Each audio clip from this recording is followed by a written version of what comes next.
This podcast is part of the Batman Universe Podcast Network, hosted by the BatmanUniverse.net. Check out everything related to Batman and the entire Bat family at the BatmanUniverse.net, including news and original content related to comics, movies, television, merchandise, video games, and more. Also, check out some of the other unique podcasts that TBU has to offer. Consider supporting this podcast by becoming a patron on Patreon. Even $1 can go a long way in supporting this content that you enjoy. Look for a link over at the BatmanUniverse.net to offer your support now. And now, on with the show.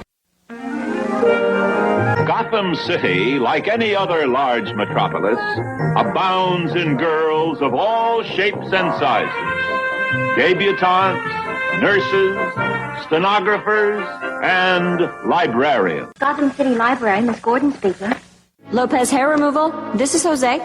Holy transformation. 1 minute, plain Barbara Gordon, librarian and Commissioner Gordon's daughter. And the next minute, something new has been added.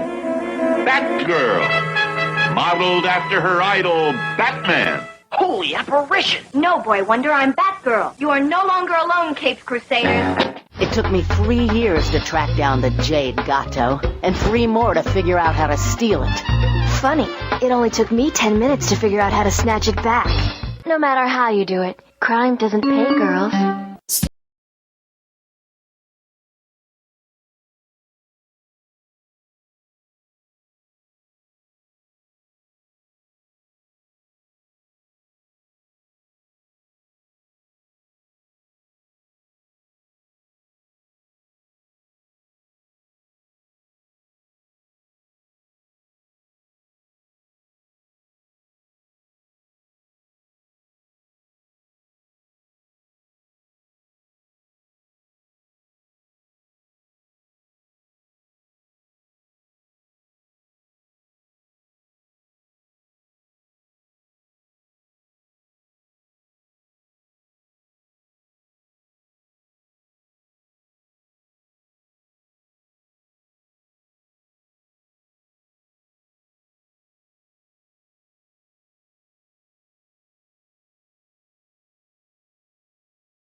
And 17. Shipper Special number 11 for February MMXXII. I love shippers. Let me tell you about shippers. Get over your own shipping bullshit. Let me tell you about shippers. Get over your own shipping bullshit. Shipper. I love shippers. Shippers. Shippers. Let me tell you about shippers. Stop talking about that. Shipper. Shippers. I love shippers. Dick and Babs. Dick and Babs. Batman and Catwoman. There we go, for the shippers. Batman's married to the Joker. They're better than that. Be Damien said. Any shippers, I'll kill them. Dick and Babs. Batgirl the Oracle is brought to you by MileHighComics.com, your new and collectible comic book store. Mile High Comics has an inventory of over 5 million comics from the gold, silver, bronze, and modern age, and over 100,000 trade paperbacks. If you're not into the vintage stock, Mile High Comics also has a subscription service called the New Issue Comics Express, offering a discounted price for comics ready to hit the shelves. So if you're looking for vintage back issues or a great modern subscription service, be sure to check out MileHighComics.com. Well, I think that this episode, or these episodes, this special, is the way to determine whether Donovan and I are on the ins or on the outs. Because if we're ever on the outs, he'll never be back again for this special. But you can tell he's back here for number 11. And there was just that one time that I betrayed him because I had Chuck Dixon on to talk about Birds of Prey. But I really couldn't do this Shipper special without him. And this particular one has been percolating for a couple years when we came up with it. So welcome back to the show, Donovan Morgan Grant. Thank you very much. And as privileged as I always feel to be here, I do feel not so much pressure, but a bit of an interrogative spotlight because, as we were saying a few minutes ago, I think you're much more of a gamer. I mean, you've had episodes about video games, and I think the only one that I was on or have been on was the Spider-Man one, which shouldn't be a surprise considering where you and I both come from podcast-wise. So I feel that like I'm a little bit of a newbie here, even though I've also been playing games for many years. I don't know why I said that, but like I feel that you're a better gamer than I am. So I'm interested to see how this plays out. Yeah, so Donovan has already spoiled what we will be talking about, but I think we even mentioned it last special. And the way that Don and I have, I think, done these really is that we alternate between something that's comic based and then something that's not comic based. So, anime or discussions about diversity and inclusivity and things like that, and then of course comics. So this was something that I came up with, or I think maybe we both had a discussion about. I think it was while I was playing Final Fantasy VII Remake because there was so much going on in that video game. And I thought, that'd be really interesting to talk about couples in video games, and could we, come up with the top 5 list. So that is what we're going to do.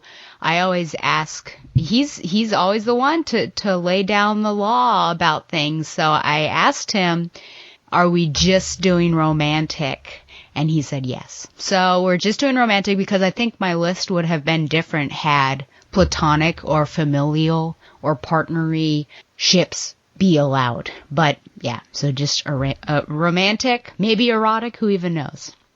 But because we're talking about video games, and don't sell yourself short, I think, while I may play more video games than you, I think you also have, a catalog in your history that I've never touched. So I think we vary in our games, but perhaps I'm more consistently doing things. It's certainly something that has brought me joy this past year and a half, having my subscription to Gamefly, who doesn't sponsor the show, but just being able to try things out that I may not have normally because games are expensive and sending them back. So I'm happy for that. But when was the first time? Well, I guess we could talk about our gaming history if you would like. So do you remember what the first system is that you had and maybe the first video game that you actually played? He played on the Atari. No. I'm not that. No, I know. But like our first gaming system was the TurboGrafx 64. Ooh. Have you ever heard of that before? No. It's man. I mean, I'm sure I'm not really investigating too much about it, but I know it was one of those sort of like C-list systems. But it did have some games at the time. I think it had some platforming games. I think it had like a Bruce Lee fighter game. I forget a lot of the games that we enjoyed on it, but I remember that it was sort of on the fritz. This is like back in like the 90s, back in like mid 90s. We were very, very young, and my brother thought he could fix it by like cutting one of the wires in half, and so we never played it again because it was broken forever. After that, though, we were a Sega family. Like I never talked to Harry. Harry's always on about like the Nintendo 64 and Nintendo, Super Nintendo and such. My brother and I had a Sega Genesis. We had Sonic the Hedgehog. We had Mean Bean Machine, Batman and Robin, The Adventures of Batman and Robin. And our cousins also had Sega Genesis. So those were the kinds of games we played. By the end of the 90s, our parents got us a PlayStation. And the first game we played on that was Crash Bandicoot 2, The Wrath of Cortex, which was a huge favorite of ours, and to this day, as you experienced when you were visiting last year. I think from then on, we were PlayStation boys. I mean, we got a PS2, eventually a PlayStation 3, and by that point, I remember the PS3 actually came on sale, I think the weekend that I graduated high school in 2007. And from then on, this is always something I always mention, I was very, very, very heavily into gaming in high school. Like a lot of the new popular games I did play. My brother's Denmark's actually a lot more of a gamer than I am. He's a big retro gamer. Like he found himself a Nintendo, Super Nintendo, and Super Famicom even, and plays a lot of old games, and he still plays that. He still wants me to play with him because he's better than I am at it. Throughout high school, we played a lot of games on the PlayStation 2. And by the time I was entering college, that was the era of like Halo 3 and Guitar Hero. I think Call of Duty was coming out around that time. G4 was a thing throughout my time in high school. And I remember vividly in my freshman year of high school meeting one of my high school classmates in the hallways that kind of went to the same school that I did. And we were talking about her boyfriend. And she was saying her boyfriend had flunked every single class except gym because he spent the entire time in his dorm room playing Halo 3. And that kind of scared me straight. I was like, not that I really brought any of my games, but I was like, okay, I will not play any video games while I'm in college. You know, I don't want to. The idea of my dad looking me in the eye, telling him I failed, you know, my classes because I was playing Guitar Hero, was one I daren't dredge up. So I kind of left my gaming days behind all throughout college, and I really didn't get back much into gaming until about 2018. Where I was sort of walking in and out of a GameSpot, you know, unsure. I think I was on the phone or texting you about getting a PS4 because the new Spider-Man game had come out. And through very little cajoling, you convinced me to get it, and I love that game. And the recent games I've played have been on PlayStation 4. I was even actually going to ask, have you been successful in obtaining a PS5? No. But I'm okay right now. I think until some things start coming to PS5 that is not going to be on PS4, then I'll have to really think about if I'm willing to make that financial investment. But they're so few and far between anyways, and luckily everything that's coming out, you know, it has that PS4 still, so I feel like I'm still safe. Yeah. I'm definitely, once Spider-Man 2 is out, I'm like, okay, who will I have to assassinate to steal their PS5? But really, I'm a PlayStation guy. You know, fighting games. I mean, my brother and I were huge into the Capcom fighting games in the early 2000s, both like the Marvel fighting games and the general Street Fighter universe. My favorite franchises are actually I don't want to get into that too much, but they will pop up on this list. And actually, it is majorly through my gaming career in high school that has contributed to this list, and it was nice and nostalgic to kind of return to this. Sounds great. Yeah, I think that the Sega was also my introduction. In particular, Mortal Kombat 1 nice. and 2, I believe, the originals, and some Sonic. And it was all, I didn't own it, so it was all these neighbors down the street. And Mortal Kombat I wasn't allowed to play via my parents, but I used a slide tactic in saying, oh, you can turn the blood off. Oh, Stella! Oh my goodness!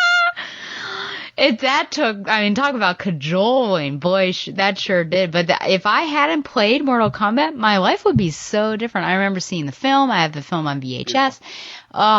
We watched the film. We watched the new film. So my life would have forever been altered. I don't know if it ever did for me, but the violence never bothered you as a kid? I don't think so, especially because, like, if I were a kid and playing Mortal Kombat 11, which had just come out, absolutely, without a doubt. But because it was, like, clearly pretty fantastic, right. I don't think it bothered me as much. And, I mean, the fatalities were still fatalities, but they weren't as gory as they've gotten or weird as I've seen them. Yeah, so that kind of stuff. I remember wanting to play the NHL game that my friend had, but he had like a perfect record, so I had to play like a ridiculous I had to win like 10 matches in a row on Exposition. What is it called? Expedition? Exhibition? Exhibition. Thank you. I'm saying all the EX words, but that one. And then I could actually play in his season. So it was primarily that, but wasn't allowed an actual video game system. And that was before middle school. So then middle school comes around and really trying to convince my parents to get this PS1. And I think honestly, folks, my superpower is shipping, obviously, and manipulation, because I came up with this ridiculous thing where there are two charts. And it was almost like fill one beaker and the other beaker gets empty. So it was like a good chart and a bad chart. So if I were bad, then the numbers would go up and the good chart would go down. But if I was behaving myself, doing things I was supposed to do, then the bad chart would go down and the good chart would go up. And the point was to get to 10 on the good chart and 0 on the bad, and then I would be gifted a PlayStation 1. I think because it was so overly complicated, and even my brother and my parents say this, because I just like made it so complicated that they bought into it. So whether I hit that 10 and 0, I'm pretty sure I did, but again, it manipulated my way. I was able to get a PlayStation 1, and then the game I got with that was, of course, the demo disc, which was really influential. Yes, and then the OG Gran Turismo. And it was because my brother, who was in the Navy at the time, but whenever he was on leave, we were able to play. So I got a 2-player game so that we could play together. But because that was the only game I had, and some of those license tests, and I mean, that game's not easy. It's pretty authentic, I think, to actual car racing and things like that. But the demo disc was great. I got to play a bunch of games. I remember there's like a Star Wars fighting game. Crash Bandicoot 2 was on there. I think it was the one of the ice levels. Yeah. There's like an IQ game. So some of the things I knew what was happening, some of them I didn't, but it was really interesting, and that led to my love of Crash Bandicoot. And I remember some neighbors, for whatever reason, got me a Jurassic Park game, which I think I resold, and then Crash Bandicoot 1. And that was really influential because I thought, why is this game so hard?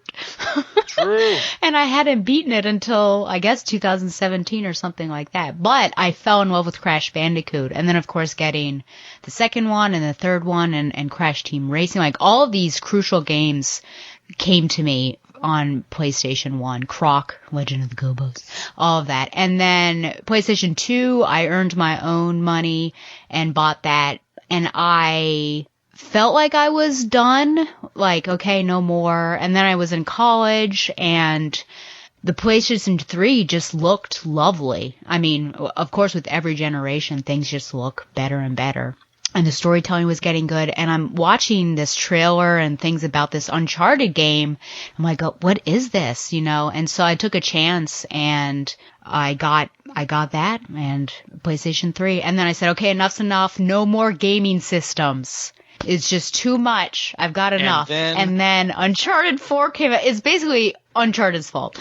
But Uncharted 4 came out, and there were other things that were coming out. And so I ended up getting the PlayStation 4, the Uncharted bundle specifically, so it looks a bit different. But yeah, so that's basically my gaming history. I dabble in things that initially I don't think I ever would have dabbled in. Like, I'm a bit more into horror games, but only specifically with like Resident Evil. I've started to like those, and trying different things out, RPGs, which often seem really overwhelming to me. Just like, oh man, you gotta slog through different things and level your people up, and it's just a lot. And I think Final Fantasy VII, when it came out on PS1, I don't think that never would have been something that would have interested me. Just with it seems so static in its gameplay, meaning that, you know, the people when you're fighting, you're like choosing what they're doing. But I was happy to give the remake a shot because I saw that it was more dynamic fighting. Absolutely. So yeah, I've experimented. I think I've grown as a gamer, but I'm very appreciative of all of the systems that I've had, and just that it exists I think it's a really beautiful and fun art form that sometimes people snub their noses at, but not us. Yeah, no, that's been a thing. I remember when I was first listening to Harry before he and I actually met. He would talk about gaming's reputation and whether people consider it gaming to be art or not. And it's kind of I understand it's kind of an angry conversation in circles. And like, I can't imagine that it's not. That's kind of like saying, like, you know, like, well, comic books aren't real literature. It's like, you want this to be easier than it is. Yeah. Crazy. Did you ever play the Tony Hawk games? No. Oh, those I haven't. Well, I think that might be a lie. I think I've probably played them at like a party or something when I was younger, but not put any significant time in. But I was interested. I think on my queue in GameFly, it has the remake of 1 and 2, which came out on PS4. Mm-hmm. Yeah, no. When I think about like early 2000s in gaming, is like those were very much a staple. I think like a lot of those kind of like rock and roll sports games were a big thing. I remember BMX being a big thing, Driver being a big thing. Because I never really got into the only shooter I ever got into was like Time Splitters, and I played Halo at friends' houses. But Jim Mark and I were always about the platform stuff. Yeah. Yeah. Although I think when Uncharted came around is when I was probably in college, so I'm not played those games. Yeah. Yeah, I'm not a first-person shooter, but I have done a couple Call of Duties to give it a shot, and then the most recent 2 Resident Evils, 7 and 8. Mm-hmm. So I don't hate them, but it's certainly not my preference. But because I've played them, I kind of want to give BioShock a try because I've heard really good things about them, just with storytelling and twists and things like that. But we'll see. Well, my next question, of course, is about the shipping. When was the first time that you realized that shipping could be in a video game, or, you witnessed it in a video game? One of my choices. Okay. Straight up. Can you give what system were you on so that we don't? It was 2001. We don't spoil. It was PlayStation 2, and it was during the cutscene where it happens. Okay. we don't have to go farther than that, but I appreciate it. I would say, because I was just asked about my shipping history. My shipping really, I think, started quickly with Justice League, the animated series, specifically Green Lantern and Hawkgirl. I think that's really when I understood, like, oh my gosh, relationships, and there's this thing where I can really be gung-ho for them, and a big fan and proponent of it. But before, I would say, looking back, I think maybe my first introduction that there might have been something there is probably Crash Bandicoot 1, specifically with Tawny Bandicoot. Yeah.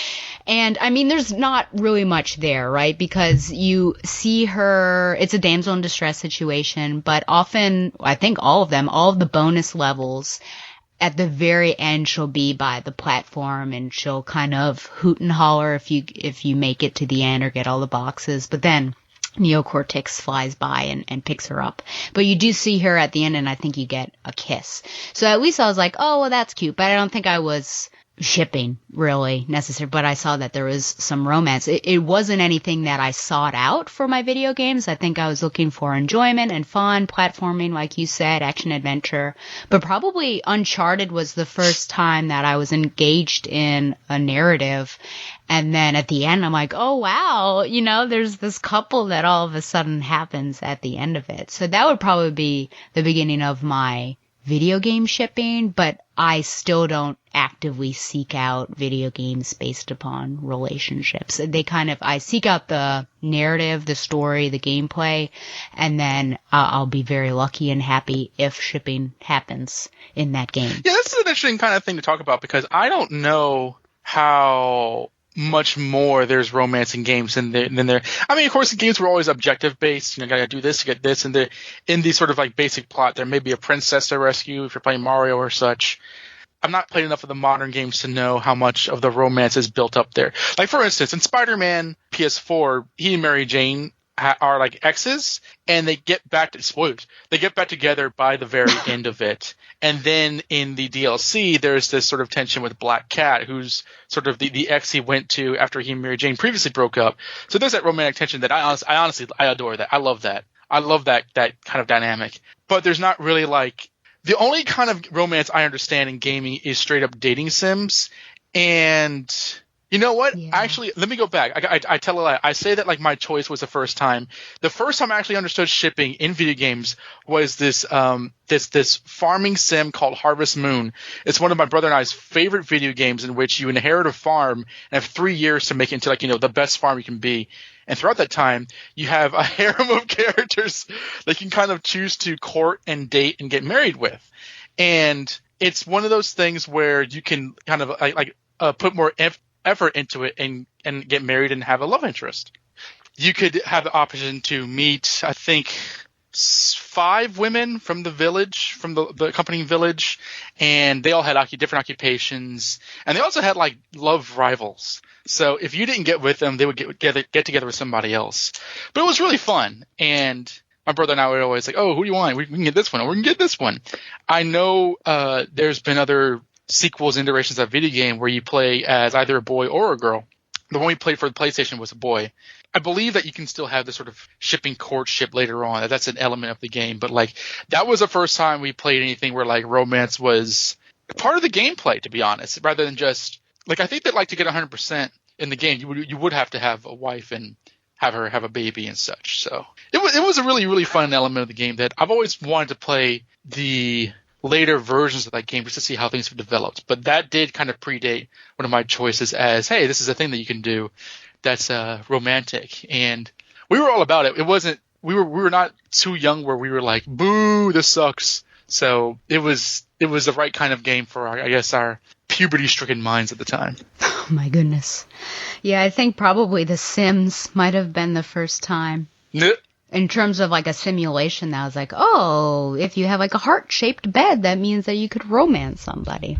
But I didn't do too well. I think my sim kind of died in her own pool of urine. She didn't make it to the bathroom. So are you serious? It just... I remember The Sims. I can't. It's funny. Are you serious? As if I killed a real human being. Listen, I tried, but she was stubborn. Do you play any games where romancing is an option? I'm thinking of, well, Assassin's Creed Odyssey recently did this, but what is it, Mass Effect, where there are so many people that you could potentially romance? Have you played any of those games? I guess RPGs, potentially. No. I'm not. I really haven't. That's sort of after my time. I mean, I'd like to, but the romance in my games have always been like automatic and part of the plot. Now, I will say, and I think I can speak this freely because I made a big deal about it on Q&A, that the Final Fantasy VII Remake, they put a metric butt ton of romantic options for you to kind of like trade off depending on who you preferred. And that was not in the original FF7, of which my brother and I played. And so that is probably the one example I will count. For example, I was actually watching some cutscenes last night, and I remember this part explicitly, like the part where you're confronting Don Corneo at Wall Market, you know, with Cloud in the dress and such, and then like they all like, you know, go back to their classic costumes, and Tifa and Aerith are threatening to castrate himself, and he like gets you in the trap door, and then Cloud wakes up. You have the option to wake up either Aerith or Tifa first, and I remember that not being. I mean, I remember all that I've said was in the original, but that whole like, you know, who will you wake up first? That was not in the original game. That's purely based on just how you prefer to who do you interact with, and their reactions are similar. Like Tifa's like, who is this woman?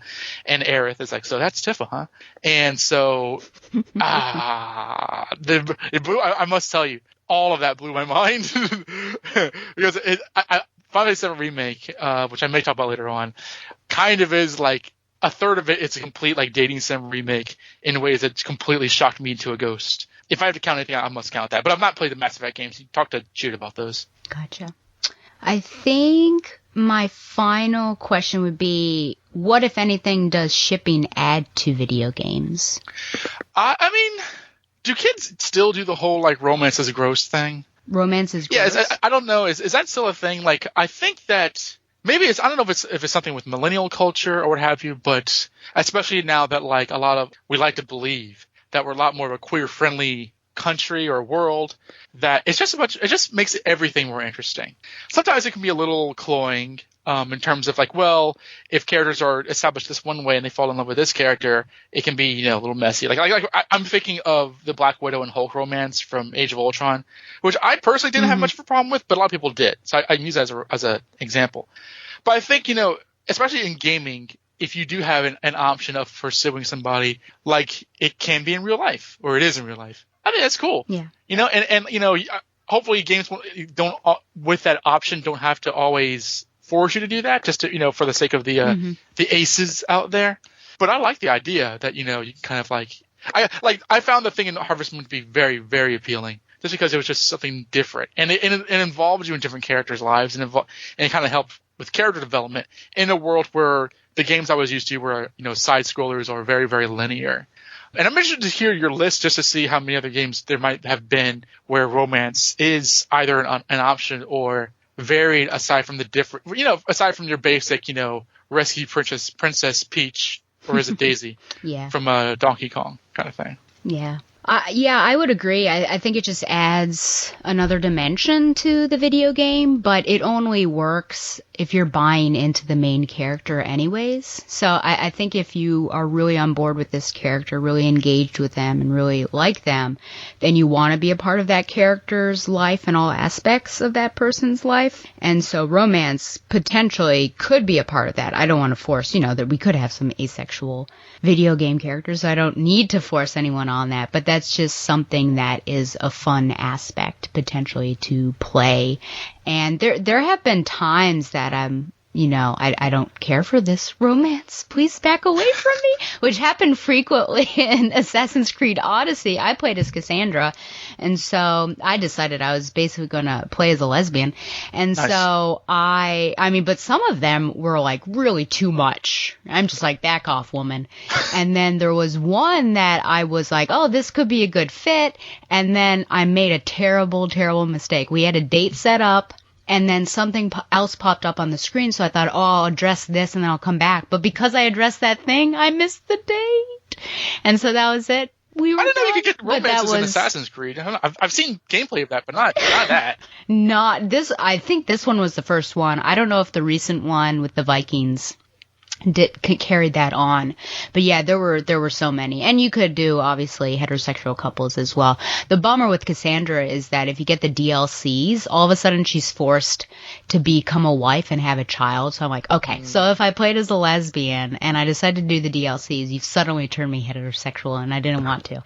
So anyways, it was like a positive and a negative, but there was a lot of choice there, which I appreciated, and you didn't have to romance anyone if you didn't want to, because there are different conversation options, and there would be like a heart by one of them, so you could flirt if you wanted to. And the Harvest did the same thing with the hearts. Like they would turn different colors, and by the time they were red and they were like pounding, they were you're ready to go. a couple of points. I mean, we're kind of dating in video games. I mean, we're not really mentioning dating sims, which are games where you intentionally date somebody. I mean, that was the thing in Gravity Falls. Remember? The whole yes, the thing with Seuss. Like I've never played a dating sim because I don't think those are ever really translated into America. I just know them from like Japanese culture. But have you ever investigated those? I haven't. It would be interesting. It gets to me as a gamer that likes dynamic experiences, and I feel like with that, it's just me pushing conversation buttons and not doing too much besides that. So that's why I've not gotten into it. I follow this YouTube channel, PlayStation Access, and one of the people on there really likes this dating sim. I can't recall offhand what the title is, but it is Japanese, and it seems like a dating sim, but all of a sudden turns into a horror game because some weird stuff is happening. I was like, oh, well, that seems really intriguing. Amazing. But just button pushing and reading isn't necessarily my go-to. But right. You would think me being the shipping queen that I would like that sort of thing. No, yeah, that makes sense. You want a little bit more of a on-the-go instinctual challenge rather than just, guess which response they're going to respond you with. It's basically, you are the NPC, basically. I get that. Yeah. Well, is it time? Yeah, I believe so. I mean, it's an interesting universe. I don't really talk about gaming too much, so I feel welcome. Welcome. All these things are opening up. So yeah, I think we've romanced the audience enough. I guess so. Yeah. Well, who knows? I told Carolyn what we were doing, the professor, my chief Tata correspondent. I told her what we were doing, and she didn't really roll her eyes, but it was kind of like a disappointed, like, oh, video game. She's still rolling But she her said, eyes. well, I'll still listen though. So at least she's still supporting. So hopefully, even if people aren't necessarily into video games or may not understand it as much, then they will still listen. But Donovan, I've learned to keep track. So last year I went first. So Donovan gets the blessing of going first this year. And I did allow him one honorable mention. So, Donovan, did you have an honorable mention? Yes, I did. It was just only one. Okay. Only one, okay. And it was as an honorable mention because I think the rating reason in my head was I'm pretty sure you would mention this. It was the only one on my list, and I couldn't really commit to it because I've only played a number of the games. But my honorable mention was Johnny Cage and Sonya Blade. Wow. Did you have that on your list? No, that is a really interesting one. Is there a particular Mortal Kombat that you would say that stems from? I really couldn't, honestly. Okay. Like I said, like my brother and I played Sega Genesis, so we played Mortal Kombat 1 through 3. I've not really gone into the huge, like, the next gen crazy ass Mortal Kombat games. I've really not played those. I've read up about them. I've watched videos talking about them, and those get crazier and crazier. Like, I was barely aware of is it Cassie Cage? Yeah. Like, I knew about her, I think, like 5 minutes before, I think, whenever you mentioned her, I think whether it was like, we were showing Harry Mortal Kombat Annihilation or whatever, like, I remember you bringing her up, and it was like maybe like a month before you did that I think Denmark told me about her, because we're both fans of the franchise, but like I haven't kept a close eye on it. But like learning that they got divorced and there's this whole like future thing going on, like it's going back to the '95 movie, I've been aware of that ship where he's like, I won't let what happened to Art happen to you, not to you. Oh, don't you dare try to protect me, Johnny Cage. That's like classic stuff. Yeah, they're every bit as honorable as I can honestly give them. Yeah, so this isn't on my list. It's a good call. I really like them. I think that relationship would have stemmed more from the film for sure than from the video games. But yeah, the best thing out of that union definitely is Cassie Cage, who was my favorite in the Mortal Kombat 11 game. But yeah, that's a good, well, maybe I can't ask this because it might appear later on your list, but how would you rank this in comparison to Liu Kang and Katana? Yeah, Katana. I was about to say Talia. I'm like, that is not right. Yeah. Yeah. Man, she's hot. I think there's more. I mean, I know that, like, I believe in the games that that Katana and Liu Kang are love interests, I think. Yeah. I think that they're more interesting personalities. Like, Sonya Blade has that kind of, like, Chun-Li-esque sort of, like, military background. She has a partner in Jax. Didn't Kano kill her partner originally or something like that? Is that part of the mythology, or am I getting that confused with Street Fighter again? Yeah, no, you're right. Right. So I feel that there's just more interesting things going on with that, where Liu Kang and Katana, they have their stories, but I like them. I like both of them, and their actors are, some of the sexiest people ever born. But I think Johnny and Sonya, part of the reason I prefer the '95 movie over the most recent one, which I did enjoy, is that I felt the characters were just far more compelling immediately, and I think they're written that way. Like that little sort of argument scene that I kind of pantomimed is from the first movie, and I think that, like, even though Johnny Cage isn't in the recent Mortal Kombat, I honestly feel that, like, they kind of gave Sonya Blade short shrift. No fault of the actress, but I think that, like, they genuinely underwrote her for no reason. I would agree. Yeah, here's hoping, since we know that the sequel is a green light, that we'll have Johnny, because we did see him in a poster, so here's hoping, and we kill off that guy that we don't need, and then Sonya will get more screen time. Mortal Kombat 2, the search for Johnny Cage. I'm down.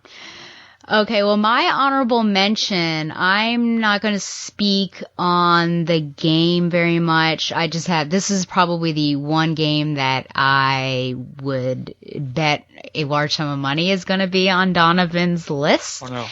It's from Final Fantasy VII, and the remake specifically, while I will say that Jessie Raspberry is my favorite character, I don't ship her with Cloud, maybe because I think I would ship her with me, or, like best friend ship her, or who knows, romantic ship. But it was a struggle, actually. Playing this game. What are you doing? Let me tell you, friends. I mean, Donovan and I I kind of want to, actually, once the second two parts, when we're like 80 years old, when the second two parts come out, to have a podcast about the whole thing. But I was in so much communication with Donovan because there's so much going on here. The shipping was overwhelming. My heart is filled to bursting. But I was really conflicted because really like Jessie Raspberry, we've got the Tifa situation, we've got, childhood friends, etc. And then you have Aerith, who's kind of this unknown quantity, seems really sweet and innocent and everything. I'm just like, I don't know what to do. So that scene that Donovan was talking about, where you are supposed to choose, which girl to wake up first, and it's not a choice that is just inane and has no purpose because it affects later conversations or certain things down the line. So, I'm, I guess, as Cloud standing there like, oh, what am I going to do? So I will say out of all of those, if I were to put my money behind one, I think this might be a betrayal, but we'll see what happens later on Dawn's list. I would choose Cloud and Aerith, so that's my honorable mention. And it was really hard because I do like the childhood aspects, but of Tifa and Cloud. But there was just something really special about Aerith that brought out new dimensions or different dimensions to Cloud, who, in my opinion, is a pretty flat character. Like, he's interesting, but he's not really too interesting. It's more the people around him are giving him dimension and interest. And Aerith, I think, brings out more emotion in him than the other characters do. So when she's missing and then they're saying goodbye, I think she's kind of in a corporate, non-incorporate body. That was a really interesting scene. And I just felt like, oh wow, you're an actual human being, Cloud. So I kind of wondered, what would that look like, if it were an actual romance. And I just thought there was something special and beautiful about it. Of course, this is just part one, so I have no idea. I've not looked at anything because I don't want to be spoiled, but just thinking about what the next two parts will look like. So that's my honorable mention. But yeah, I think compared to the ones that are on my list, I can't be like gung-ho for them. So that's why I fell to that. Yeah, you're still new to this FF7 world. Yeah. Can I still have your voicemail that you left me? Yeah, so one of the weirdest moments was when I went to that city. What is it called? Wall Market. And it's just a seedy city. And weird stuff is going on. And I think I paused the game and I called Donovan. Donovan's not answering. So I decided to leave him a voicemail. This must have been after the massage. Mm-hmm. Yeah, and basically I was just like, what is going on right now? And then you have, the Dawn acting all skeezy. It was a lot. It was a lot for a first-time Final Fantasy gamer. I thought I was just going to be playing this action-adventure game. Didn't know I was going to be doing, like, Grand Theft Auto. So, yes, that was an interesting time. You actually had me sweating. I couldn't tell if you were, like, genuinely upset or if you were just, like, yanking my chain. And I remember... Who was I talking to? Maybe I forget if I was talking to Carolyn for some reason, because I really talked to her on voice without you. Or was it my friend Kelly or somebody? But you were going on about like how Don Corneo's henchmen were like, menacing Tifa and Aerith. And like, it's like, me, the guy, the man in the conversation, I was like, well, they beat him up. They weren't really in danger. But I didn't know if like the threat of sexual violence was enough to just like piss you off or whatever. But no, it was a little scary. Well, yeah, I suppose if you don't know what's going to happen, yeah. But like, even in the original PlayStation game, which I think in several instances is actually darker than the remake, there was never any sort of like that was never going to happen. Yeah. I think it was just like, oh, why are they in this situation? I wish they weren't, but I also had faith, especially in Tifa, I think, because Aerith is more of a passive fighter. I think she's more defensive and she's the healer of the party. Yeah, so I was like, well, I have confidence that the ladies will be okay, but I wish they weren't in this situation. Yeah. And my phone can translate the voicemails. I just have all these like, Donovan Morgan Grant, you know why I'm calling. I want to strangle you. And I was like, oh my God, she's hot about this. You know why I'm calling. Yeah, it was, oh man. Well, can't wait for part 2 and 3. Me either. Oh, yeah. Well, how long did it take? 10 years for this one? I suppose. I mean, how? Since they first showed that introductory scene. I mean, at least since. Wasn't it like 2007 or something? I don't even know. It was something crazy. So in 2027, we'll have part 2 and then 37. Right. When the world ends. We'll see. Well, that's it for me on the honorable mention. So if you want to let the rankings begin with your number 4. Okay, here's where the challenge starts, because this game is from a game series that I absolutely love, but it is like one of the most famously convoluted game series in the universe. My number 5 comes from the 2005, I believe, mid-2000s PlayStation 2 classic Metal Gear Solid 3. Snake Eater? Look at this scar. This is proof that I was once a mother. I gave up my body and my child for my country. There is nothing left inside me now. Nothing at all. No hatred, not even regret. And yet sometimes at night, I can still feel the pain creeping up inside me, slithering through my body like a snake.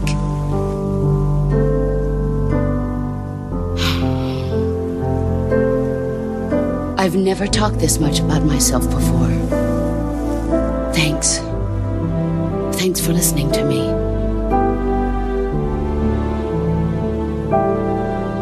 I feel content. Snake, commence the operation. I raised you. I loved you. I've given you weapons, taught you techniques, endowed you with knowledge. There is nothing more for me to give you. All that's left for you to take is my life, by your own hand. One must die, and one must live. No victory, no defeat. The survivor will carry on the fight. It is our destiny. The one who survives will inherit the title of boss. And the one who inherits the title of boss will face an existence of endless battle. I'll give you 10 minutes. In 10 minutes, MiGs will come and bomb the hell out of this place. If you can beat me in less than 10 minutes, you'll be able to escape in time. Let's make this the greatest 10 minutes of our lives, Jack. Boss. You're a soldier. Finish your mission. Prove your loyalty. Face me. Have you heard of the Metal Gear Solid franchise? I have. I know more than I would have a couple years ago. Oh, okay. Interesting. So I probably won't be lost, but yeah, you give the explanation. Well, I am not. I refuse to get in the details of this because it would be too long. And quite frankly, as much as I love this series, it's just it's crazy. It's not as convoluted as Mortal Kombat, but it's very detailed. And in this game, there is actually a much more direct and traditional love interest between you're playing the character you're playing is Naked Snake. And you do find it's very James. It's actually very inspired by James Bond. The infamous, notorious creator Hideo Kojima is a huge James Bond fan, and this is sort of him doing kind of James Bond. This takes place during the Cold War in 1964, and you do have a traditional love interest in the spy Eva, but that's not who I'm going for. I am going for or at least my ship between Naked Snake and his former mentor turned arch enemy, the Boss. And the Boss was the woman who trained Naked Snake in the art of CQC, which is close quarters combat, the way to take somebody down without, firearms.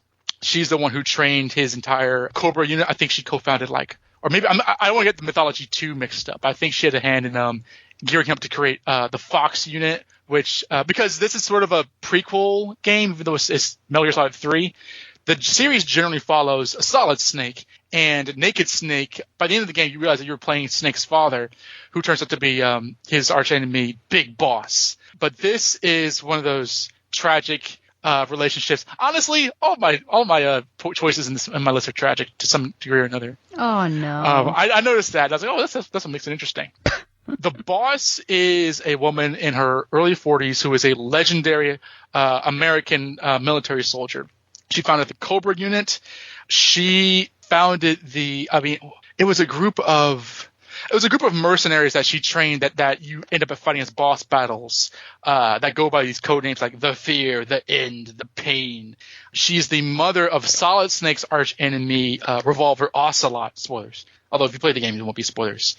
And as the game begins, the CIA enlists Naked Snake to travel to – is it Russia? It's basically a Russian – it's some kind of foreign jungle to retrieve a kidnapped Russian scientist. Because this is like, 64, the Cold War is still going on. They want to prevent nuclear war.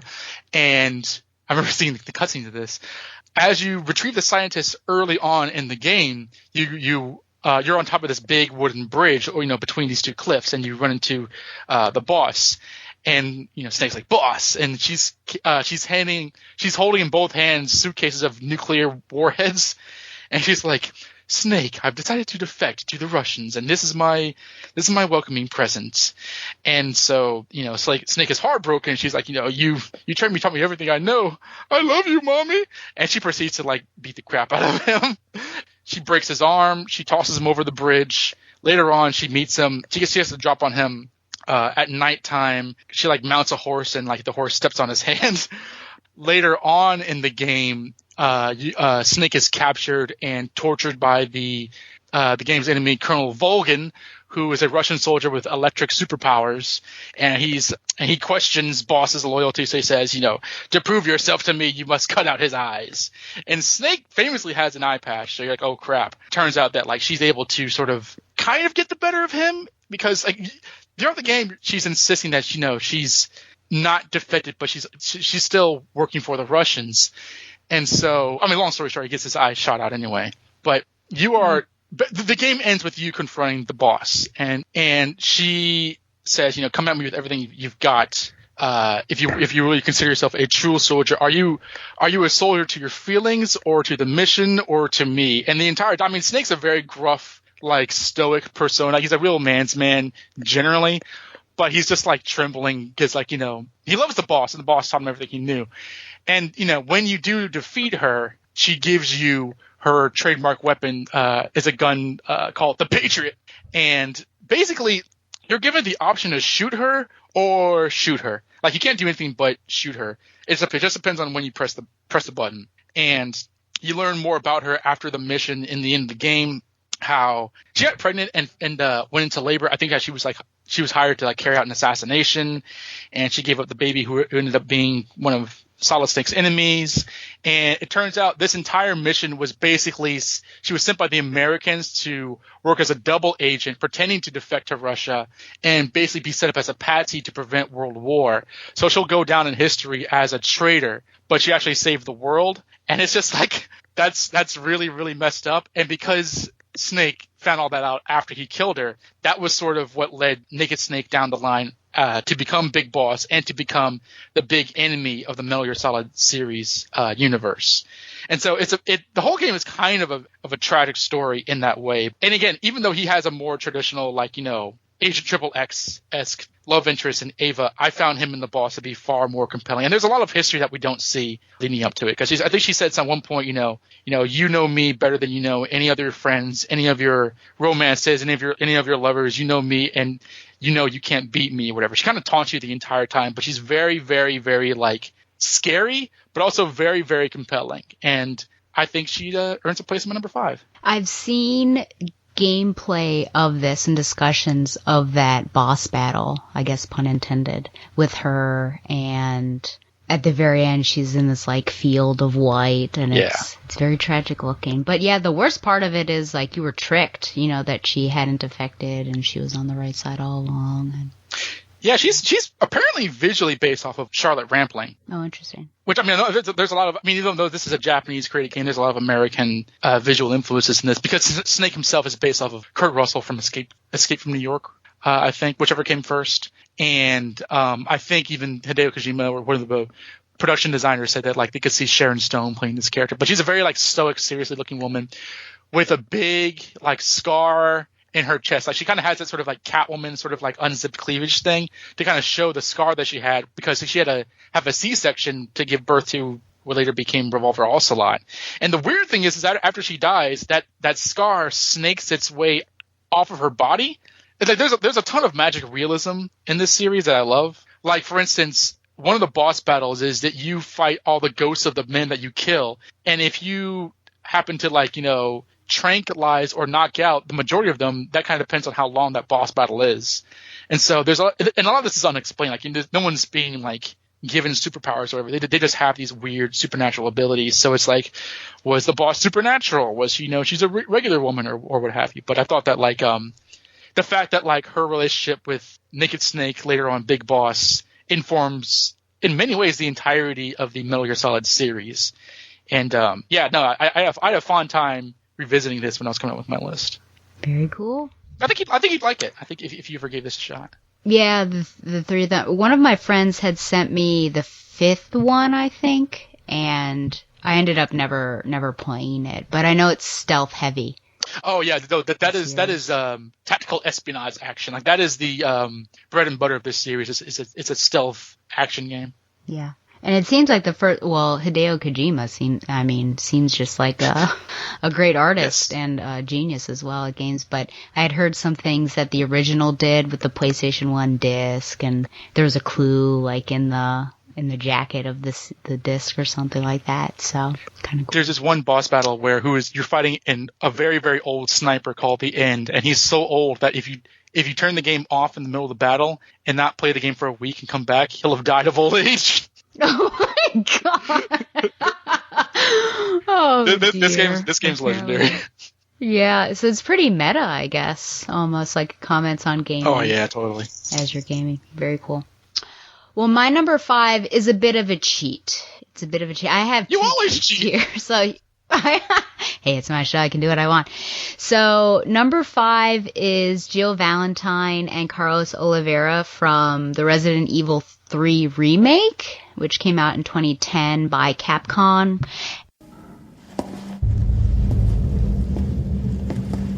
Hey, Captain. This fine young lady could use our help.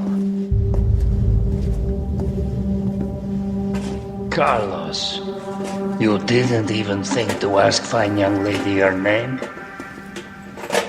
She is an elite operative of RPD, Special Tactics and Rescue Service. Her name is something Valentine. It's Jill. Nice to meet you, Jill. I am UBCS, Platoon Leader Mikhail Viktor. My team was sent here to rescue civilians. Right. How's that going for you? The city is completely cut off, isolated. Most of the 100,000 civilians will wind up dead. Correction, undead.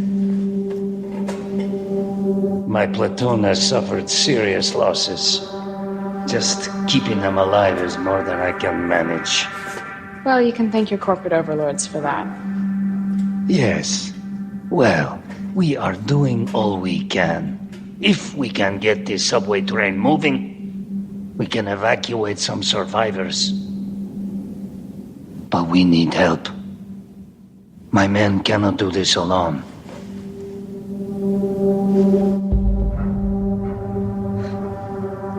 All right. I'm in. But I am on their side, not yours. Oh, hey. It's cool. We all want the same thing. Thank you, Jill. All right, Super Cop. Here you go. We can use this to stay in contact. I know what a radio is. Carlos, I've reached the main avenue. Which way do I go? See a big transmission tower? That's the substation.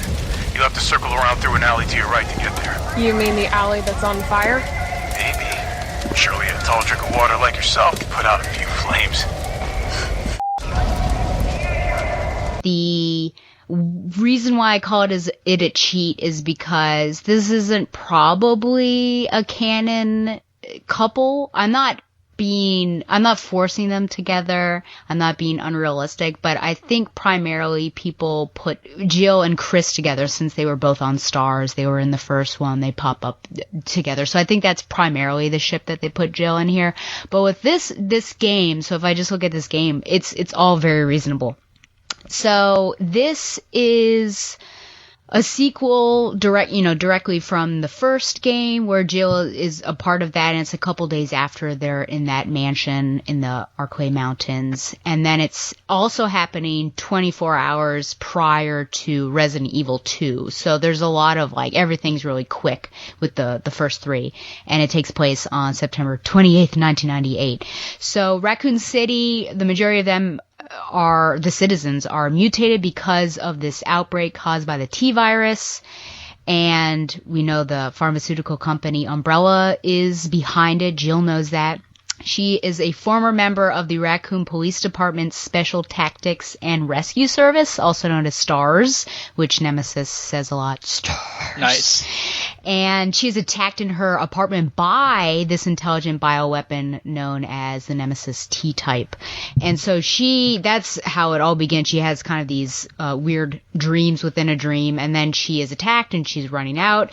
She sees another fellow officer, Brad Vickers, but he's killed, and she's just trying to make her way through the city and find some place, and she ends up getting rescued, somewhat, or he at least says over this way, and leads her into a station of a subway. And Carlos is an Umbrella Biohazard Countermeasure Service mercenary, UBCS, and he does not know that Umbrella's not on the up and up. So when he first says, "This is the company that I'm with," then she gets really upset, and she's like, "You're the one who caused all this." And he's like, "What are you talking about?" And he brings her on board a train, and another guy knows who she is, and they end up helping each other. So they're in constant communication for the most part throughout the game. She's got some things she has to do, like restore power. They're trying to get this train started so they can get out of the city. She's constantly being attacked by Nemesis, which is a really hard... Mr. X and Nemesis, any of those that chase after you, they make me really nervous. But there are times where there are fun communications between the two of them, and pretty quickly I think there's a camaraderie between the two of them. And she gets back to the train, and he's got his own mission to actually find Dr. Nathaniel Bard, who is an Umbrella scientist, and he may have developed the vaccine. So when she's about to depart on this train, or they're getting ready for it, she says, "This isn't the last one out, right?" And then he makes this comment, which is hilarious, that says, "Don't worry, I won't leave you in a cruel, cold, Carlos-less world." So it's just sometimes she'll roll her eyes at him, and those are kind of campy things to say, but I enjoyed it. She actually gets infected, I think during her second boss fight with Nemesis, and he finds her and brings her to the hospital, and then you switch over and you're playing as him. And he is just determined to find Dr. Bard and the virus to get it to Jill. And then later on, you're Jill for the end of it, but he's still with you, leading you through everything. He'll come in at crucial moments and help you out. And at the very end, there's a mercenary that's been looking at all of these interactions between observing all the interactions between Jill and Nemesis and taking data. And it seems like, he may have done, he's trying to sell it clearly to a highest bidder, military types, and always trying to have a bioweapon. And he ends up having Carlos at gunpoint, and then you have to save him as Jill, which is really great. But they're just fun flirtations between the two of them. And it's fun that it starts off really antagonistic, one-sided, because she had been through all of this stuff earlier. She knows of Umbrella. He doesn't know why she's so upset, and he doesn't know the backstory behind Umbrella. But then they work together, and he's quick to respect her, because I think a woman, even though once he finds out who she is and STARS is respectable, I think that maybe knee-jerk reaction would be, a woman, she's probably not too tough or anything, but he calls her super cop, and he believes she can do all of this stuff, and is with her. And then those flirtatious moments, like I said, and then him really having concern for her when she gets in trouble during the second boss battle with Nemesis, and really wanting to get to her even though they're stuck at the police station, and then getting that virus and everything. So no like physical romance happens between the two of them. They end up leaving the city when a nuclear bomb is dropped, so at least they survive. But I really enjoyed their interactions, and I bought into that. And like I said, I haven't played as Chris Redfield or seen those, so this is really all I can say about these two characters, or Jill specifically. But it was a nice dimension, adding it to like a lighter dimension to add to a horror game, and something that I'm clenched the entire time. So it was like a break of like, oh look, here's Carlos being Carlos and saying she can put out a fire because she's a tall drink of water, just fun things like that. So that's why it has made my number 5. This is Resident Evil 3, you said? Yes. It looks really modern. Did they update it? Like, when did this come out? They did do a remake in 2020, yes. Oh, okay, I see. So, yeah, I see there's a shirtless... So if you looked at the original, it wouldn't look like that at all. Yeah, they did the same thing for Metal Gear Solid. Things like that. Apparently that there's a shirtless Carlos mod for RE3 as well. I saw that. I was like, how did I not know about that? But those are always weird. When I see those, or when I see video game characters shirtless, the exception might be Peter Parker in the Marvel Spider-Man game, but they always seem like disproportionate to their head. Like, did you not work on their body enough? I don't know. But anyway. They got a different, hornier animator to work on those. You mentioned earlier, like, I think you've only played, like, the latter. How many of the Resident Evil games have you played? Yeah, so I would say that the reason why I've enjoyed them is because the Resident Evil 2 remake. There was a sale, and I think my nephew gave me a gift card for PlayStation Network, so I'm like, well, I'm going to give this a shot because it looks really good.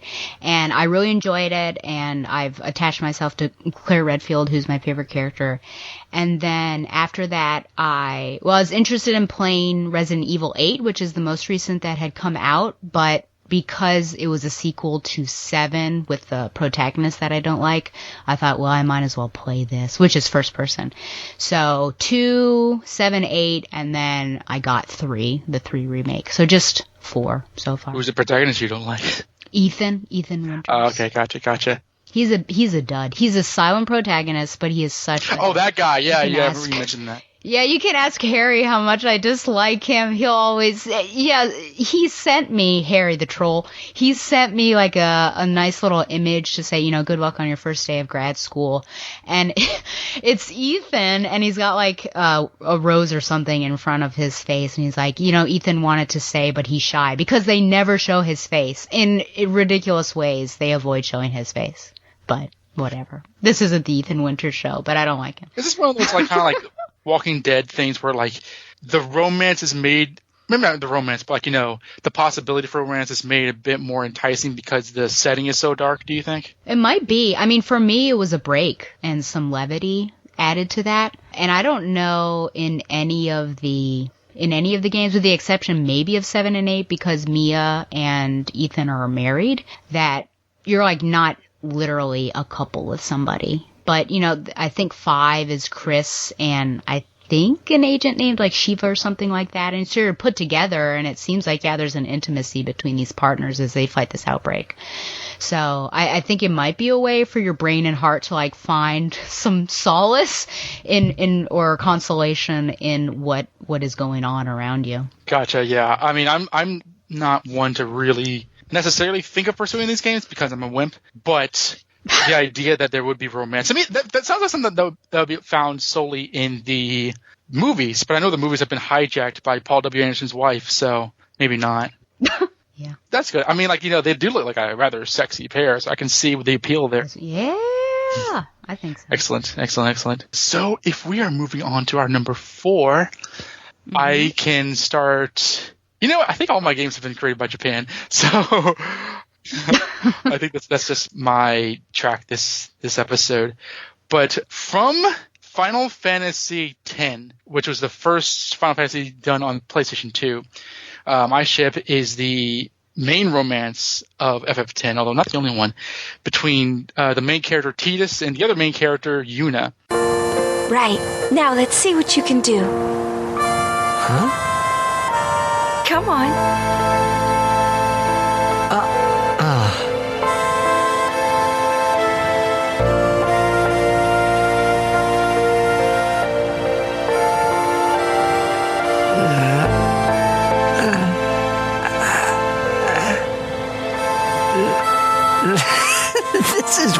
weird.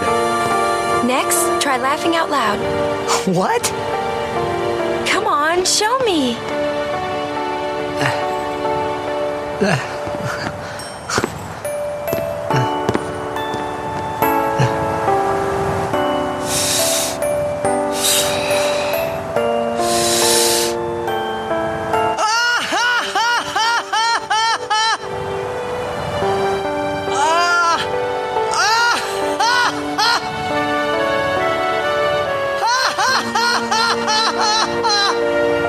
You probably shouldn't laugh anymore.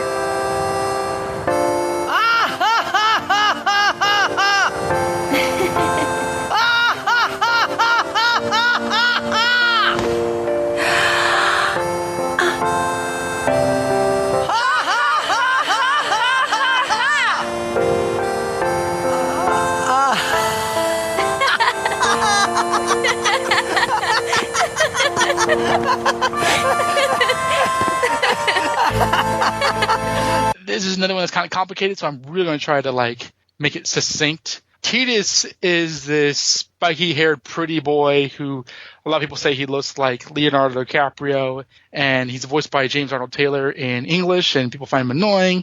Is he the one that goes, You'll hear about that later. Okay. He's that guy. And he's a star blitzball player, which is basically underwater soccer. In the middle of a blitzball game, he is brought to he's basically brought to the world Spira, where he encounters a group of essentially like protectors of this summoner named Yuna. And essentially Yuna's job, inherited from her father, is to combat the world's most reigning evil, sin, which is basically this giant monster that's going to destroy the world. And legend has it that she has to sacrifice her life to defeat sin. Like they can defeat sin if she summons the final Aeon. It's been a while since I played this, but she'll have to sacrifice her life to do so. And throughout the game, her feelings about this are very, I think she's a good girl. She's soft spoken, she's quiet, and she does what she's told. But there's a very sort of apparent sort of unease about all this, and Cloud kind of gets her to open up a bit and talk about her feelings more.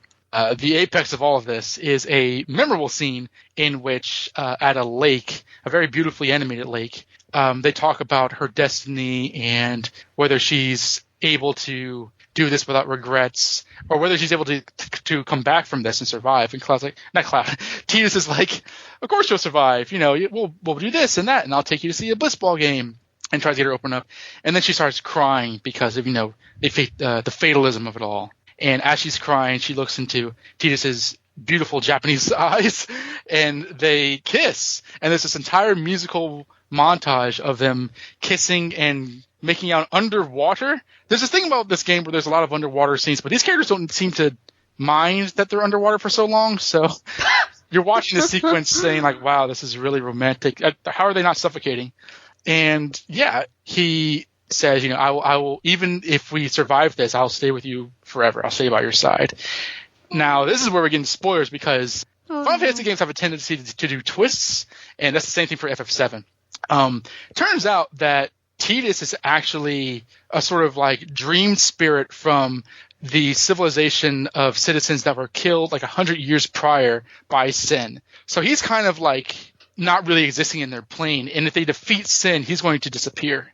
And so Yuna doesn't want to do this, but eventually they learn to defeat Sin without her having to sacrifice herself, but Titus does fade off. And there's a bit of a fan controversy over this because the English dub has her last words to him saying, "I love you," whereas in the Japanese it was apparently "thank you." So it's no, which one makes more sense? Gosh. But the story doesn't end there because this game this one's with the rare Final Fantasy games that has a sequel that I didn't play, but I do know the plot. Final Fantasy 2 or Final Fantasy X-2 takes place 10 years after the original, in which Yuna, one of the other players, Riku, and a new character, Pain, have become pop stars. I think Min-Mei in the future. And it's a game that acquires them. I think they're sphere hunters, and essentially she is sort of enticed to find a way to bring Titus back. Titus. It goes both ways as well. Spoilers, she does. And so you can find the scene, or if you play Final Fantasy X-2 to its logical conclusion, she finds a way to bring Titus back just as he was with his memories and everything. And even if something happens where he fades away or they're separated again, they'll always be together, at least in soul and spirit. And they live happily ever after if you play that sequel. Or if you saw the many, many cutscenes of them singing and dancing and decided not to, you won't ever see them together again. But that is the story of Titus and Yuna for Final Fantasy X. Oh, wow. I've seen it. Well, I've seen people talk about it. So it seems like a cute couple, but probably I would get my heart broken if I just played that first one.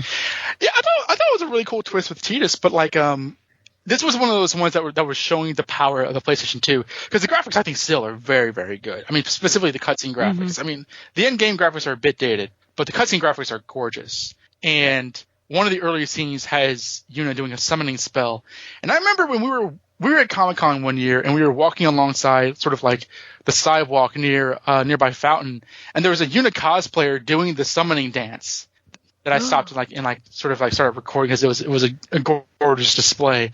Yeah, this is the first like overt romance in the series, and I was reading some background on it, and apparently the animators were a bit nervous animating the kissing scene because they never actually did anything like that in their gaming careers. And also like they were both made to be like the most attractive characters imaginable, so they figured people want to see them get together. But no, it's a nice romance. It's an explicit romance.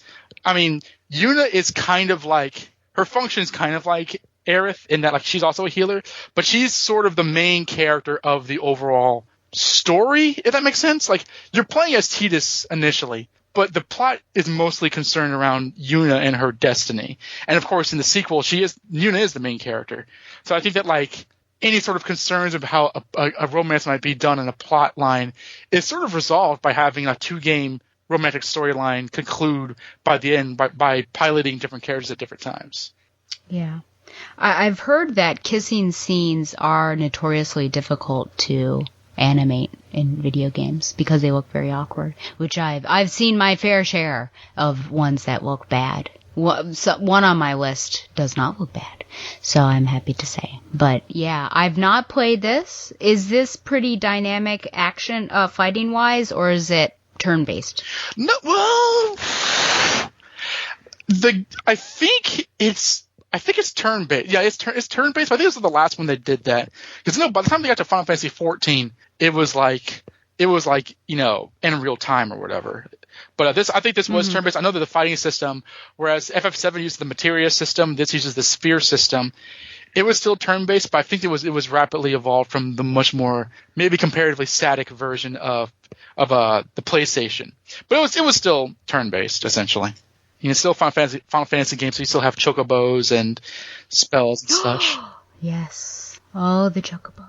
I have nothing further on No, I mean, I understand. It's again, like, these are sort of like niche games. But again, when the PlayStation 2 launched, like Final Fantasy 7 was a gigantic seller for PlayStation 1, and FF10 was the same way for PlayStation 2. It was kind of seen as a classic. And I think even back then, I remember in commercials, there was a lot of sequences. There's at one point, Yuna almost marries the villain Seymour, and like Titus mounts a rescue, and they're kind of like sliding down these poles across the air, and like she's in this big wedding dress and everything like that. I think that like it has a lot of like almost soap opera tropes in it, but the animation is so beautiful that like it does very, very easily suck you in. And again, when you see Final Fantasy X-2, I wasn't mad, but it was sort of a general I think fandom was generally startled by the turn of Yuna went from this very, very kind of good girl sort of role to this girl who was basically doing like Britney Spears and Christina Aguilera dance moves. And it's like, where'd this come from? But it was fun. I mean, the character was still the same. She was just doing something different. So I should probably play that one these days. She came out of her shell. Yeah, exactly.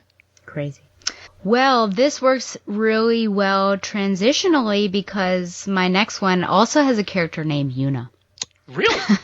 My number 4 is Yuna and Jin Sakai from Ghost of Tsushima, which was a 2020 game by Sucker Punch.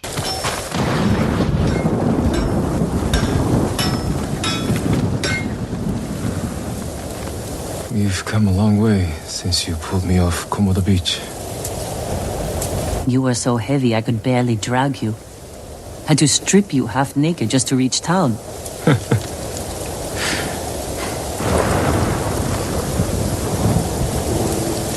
I wouldn't be here without you, Yuna. I can't lose you, Jin. After everything we've been through. Everyone we've lost. I can't. I have to stop the Khan. No, you don't. You could find a boat, sail somewhere quiet, while your uncle fights his samurai war. Do you really want that? No. If I fall, promise me you'll keep fighting. You're a real bastard, Jin Sakai.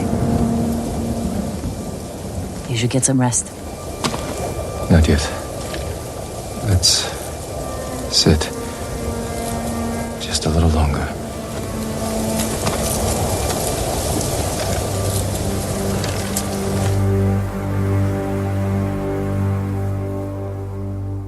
I had no expectations when I played this of shipping. I was shocked, in fact, that there was somewhat shipping. But this game takes place in 1274 when a Mongol fleet led by Khotan Khan, and this is the second time I'm talking about this game because I was on the quinoa talking about it in my year-end review. But anyways, Khotan Khan invades the Japanese island of Tsushima, and local samurai lord Jin Sakai and his uncle Lord Shimura lead the island samurai in an attempt to repel the invaders. But this battle ends in disaster. The samurai are all killed, Shimura is captured, and Jin is severely wounded and left for dead. And he is found and revived by Yuna. So this is like the first thing, a thief. And I think the clip that I have, she actually says, like, you were so heavy I had to basically strip you, which for the samurai, probably he just had that white, I don't know what it's called, but it looks like a diaper. But the white cloth around his privates, I'm sure. But anyway, she did drag him from the beach. And she informs him that the island has fallen, and she ends up later helping him recover, and he storms Khotan's stronghold at Castle Kaneda in an attempt to rescue his uncle, but he's defeated, and he's thrown off the castle bridge, though he survives. And from then on, basically, Yuna is, I was thinking about this as I was making my list and considering this particular couple.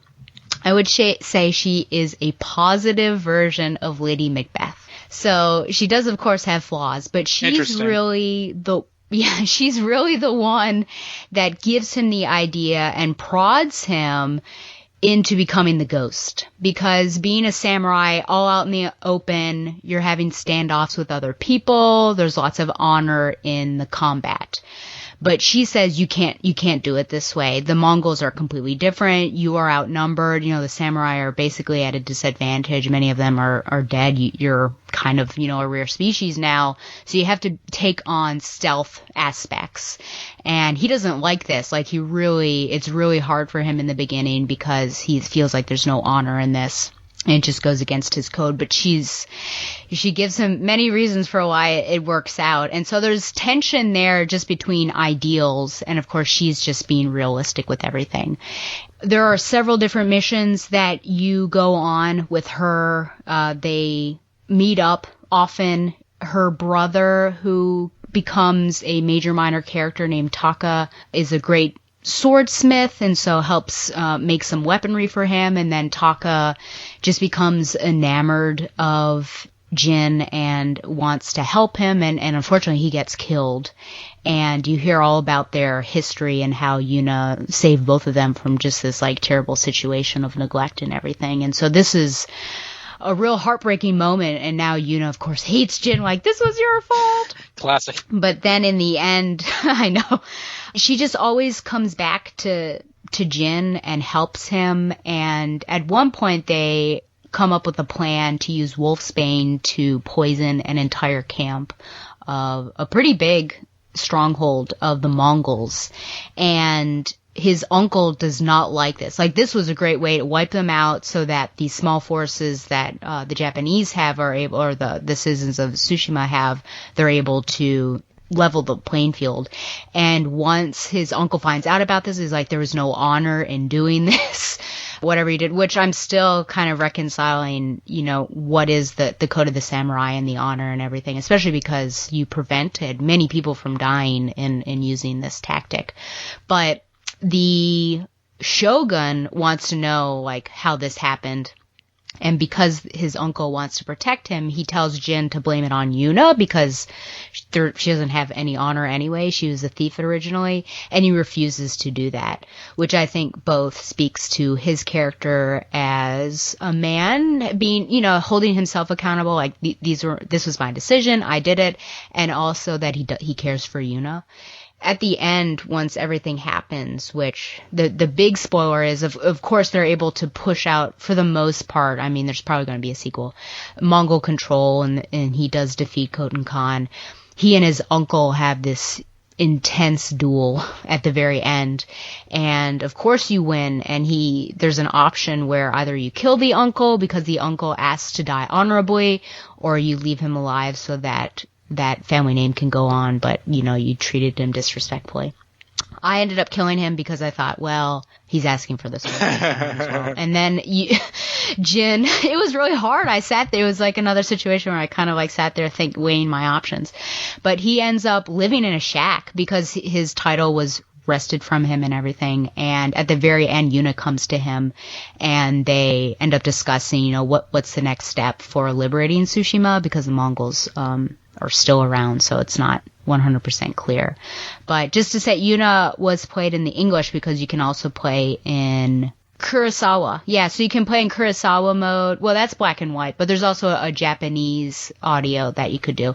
So in English, she is played by Sumali Montano, and then in Japanese, Yu Mutsuno, and then Jin is played in the English by Daisuke Tsuji, and in the Japanese by Kazuya Nakai. So again, I was not expecting, I wasn't playing this game for any shipping, but just how I think one of the strong points of video games is that shipping just develops naturally or organically, and that these two people are just completely opposite, you know, honor versus no honor in terms of the worldview over there, and how she helps him. She pulls him off of the beach. My gosh.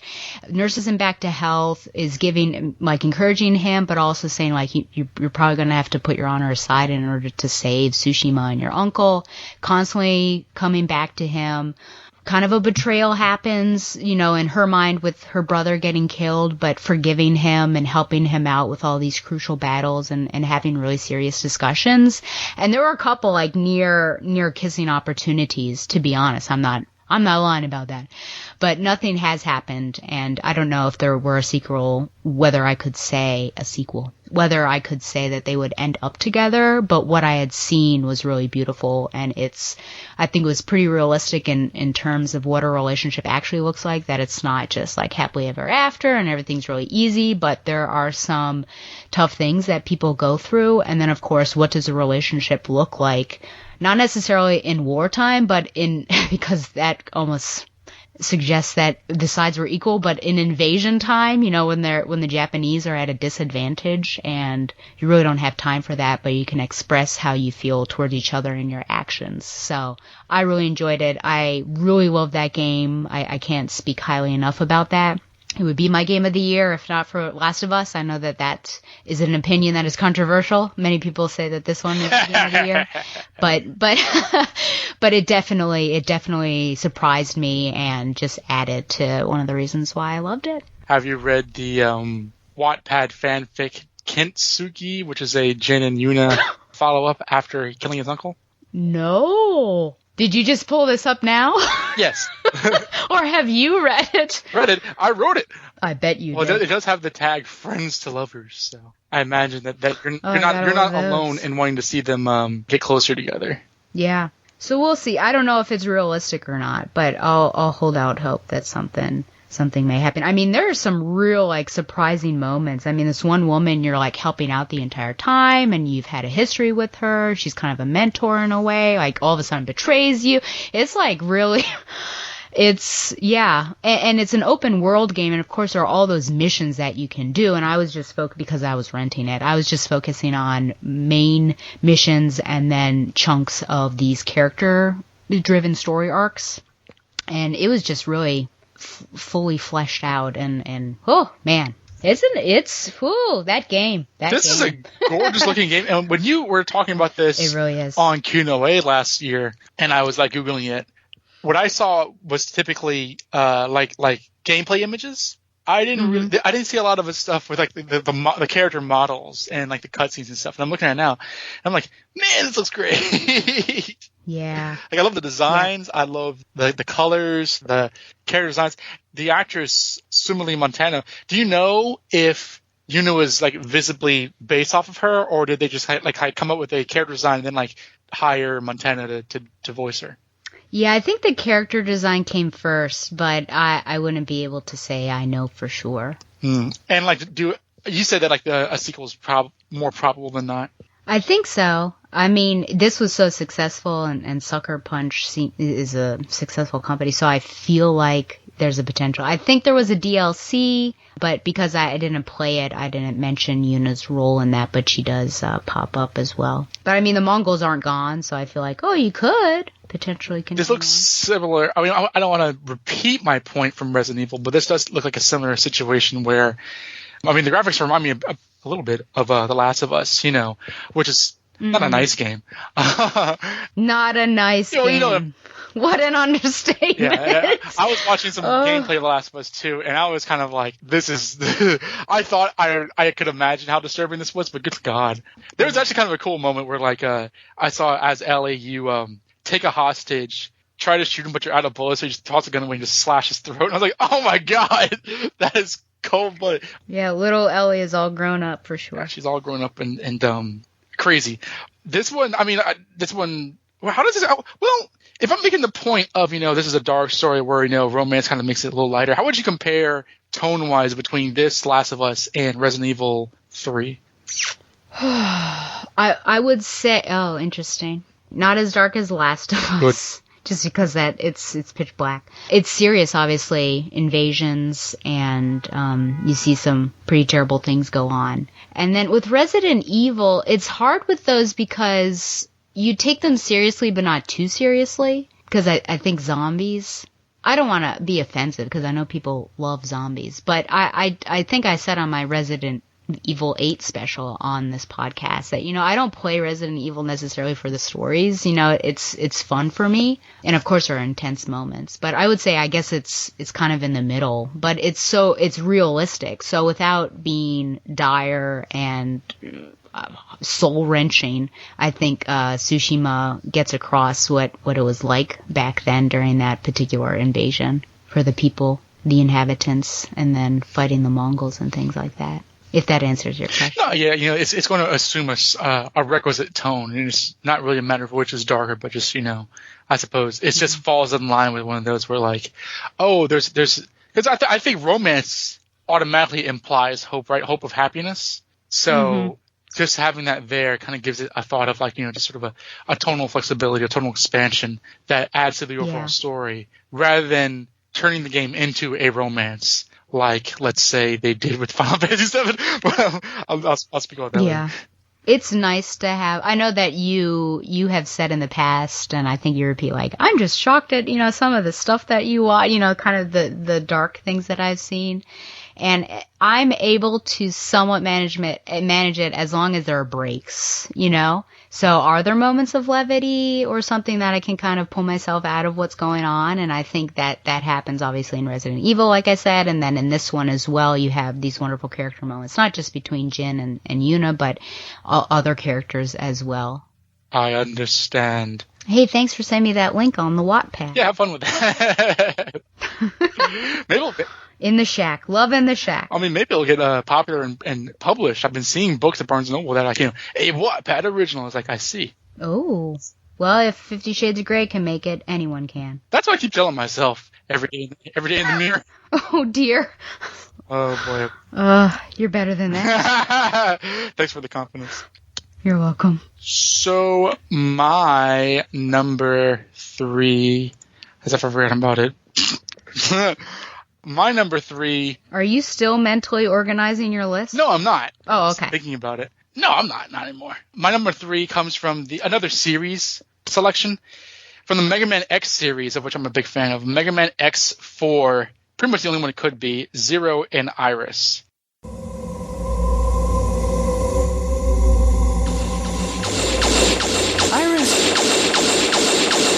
Iris!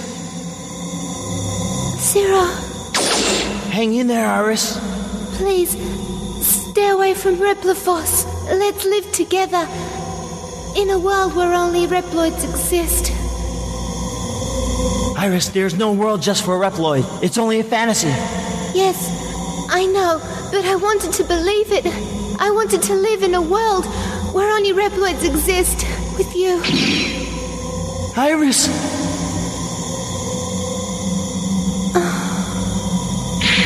Iris! Iris! Iris! Iris! Iris! Iris! Ah!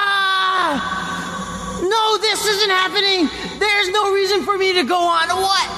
What am I fighting for? And it's another tragedy. Oh my, what's wrong with you? A lot. Well, I guess I'm picking these dark titles and you're picking these sad relationships. I know. I mean, just put that song at the beginning. How could this happen to me? I made my mistake. Okay, go on. Made my mistake. Oh, dear. Oh, so, okay. The Mega Man X series is a sort of, it's Marvel 2099. Think about it like that. It's the future of Mega Man, where in the year, it's like 21XX, like they don't ever specify the exact year, but it takes place in the year 2100s, like 100 years from now. X is sort of a taller, more powerful version of Mega Man, and he fights what are known as Mavericks, which are sort of the evolved version of the Robot Masters, which are basically evil robot, villains. Although he works with sort of like, Maverick hunting military force. And he is accompanied by his best friend Zero, who is the red, blonde-headed swordsman counterpart to X.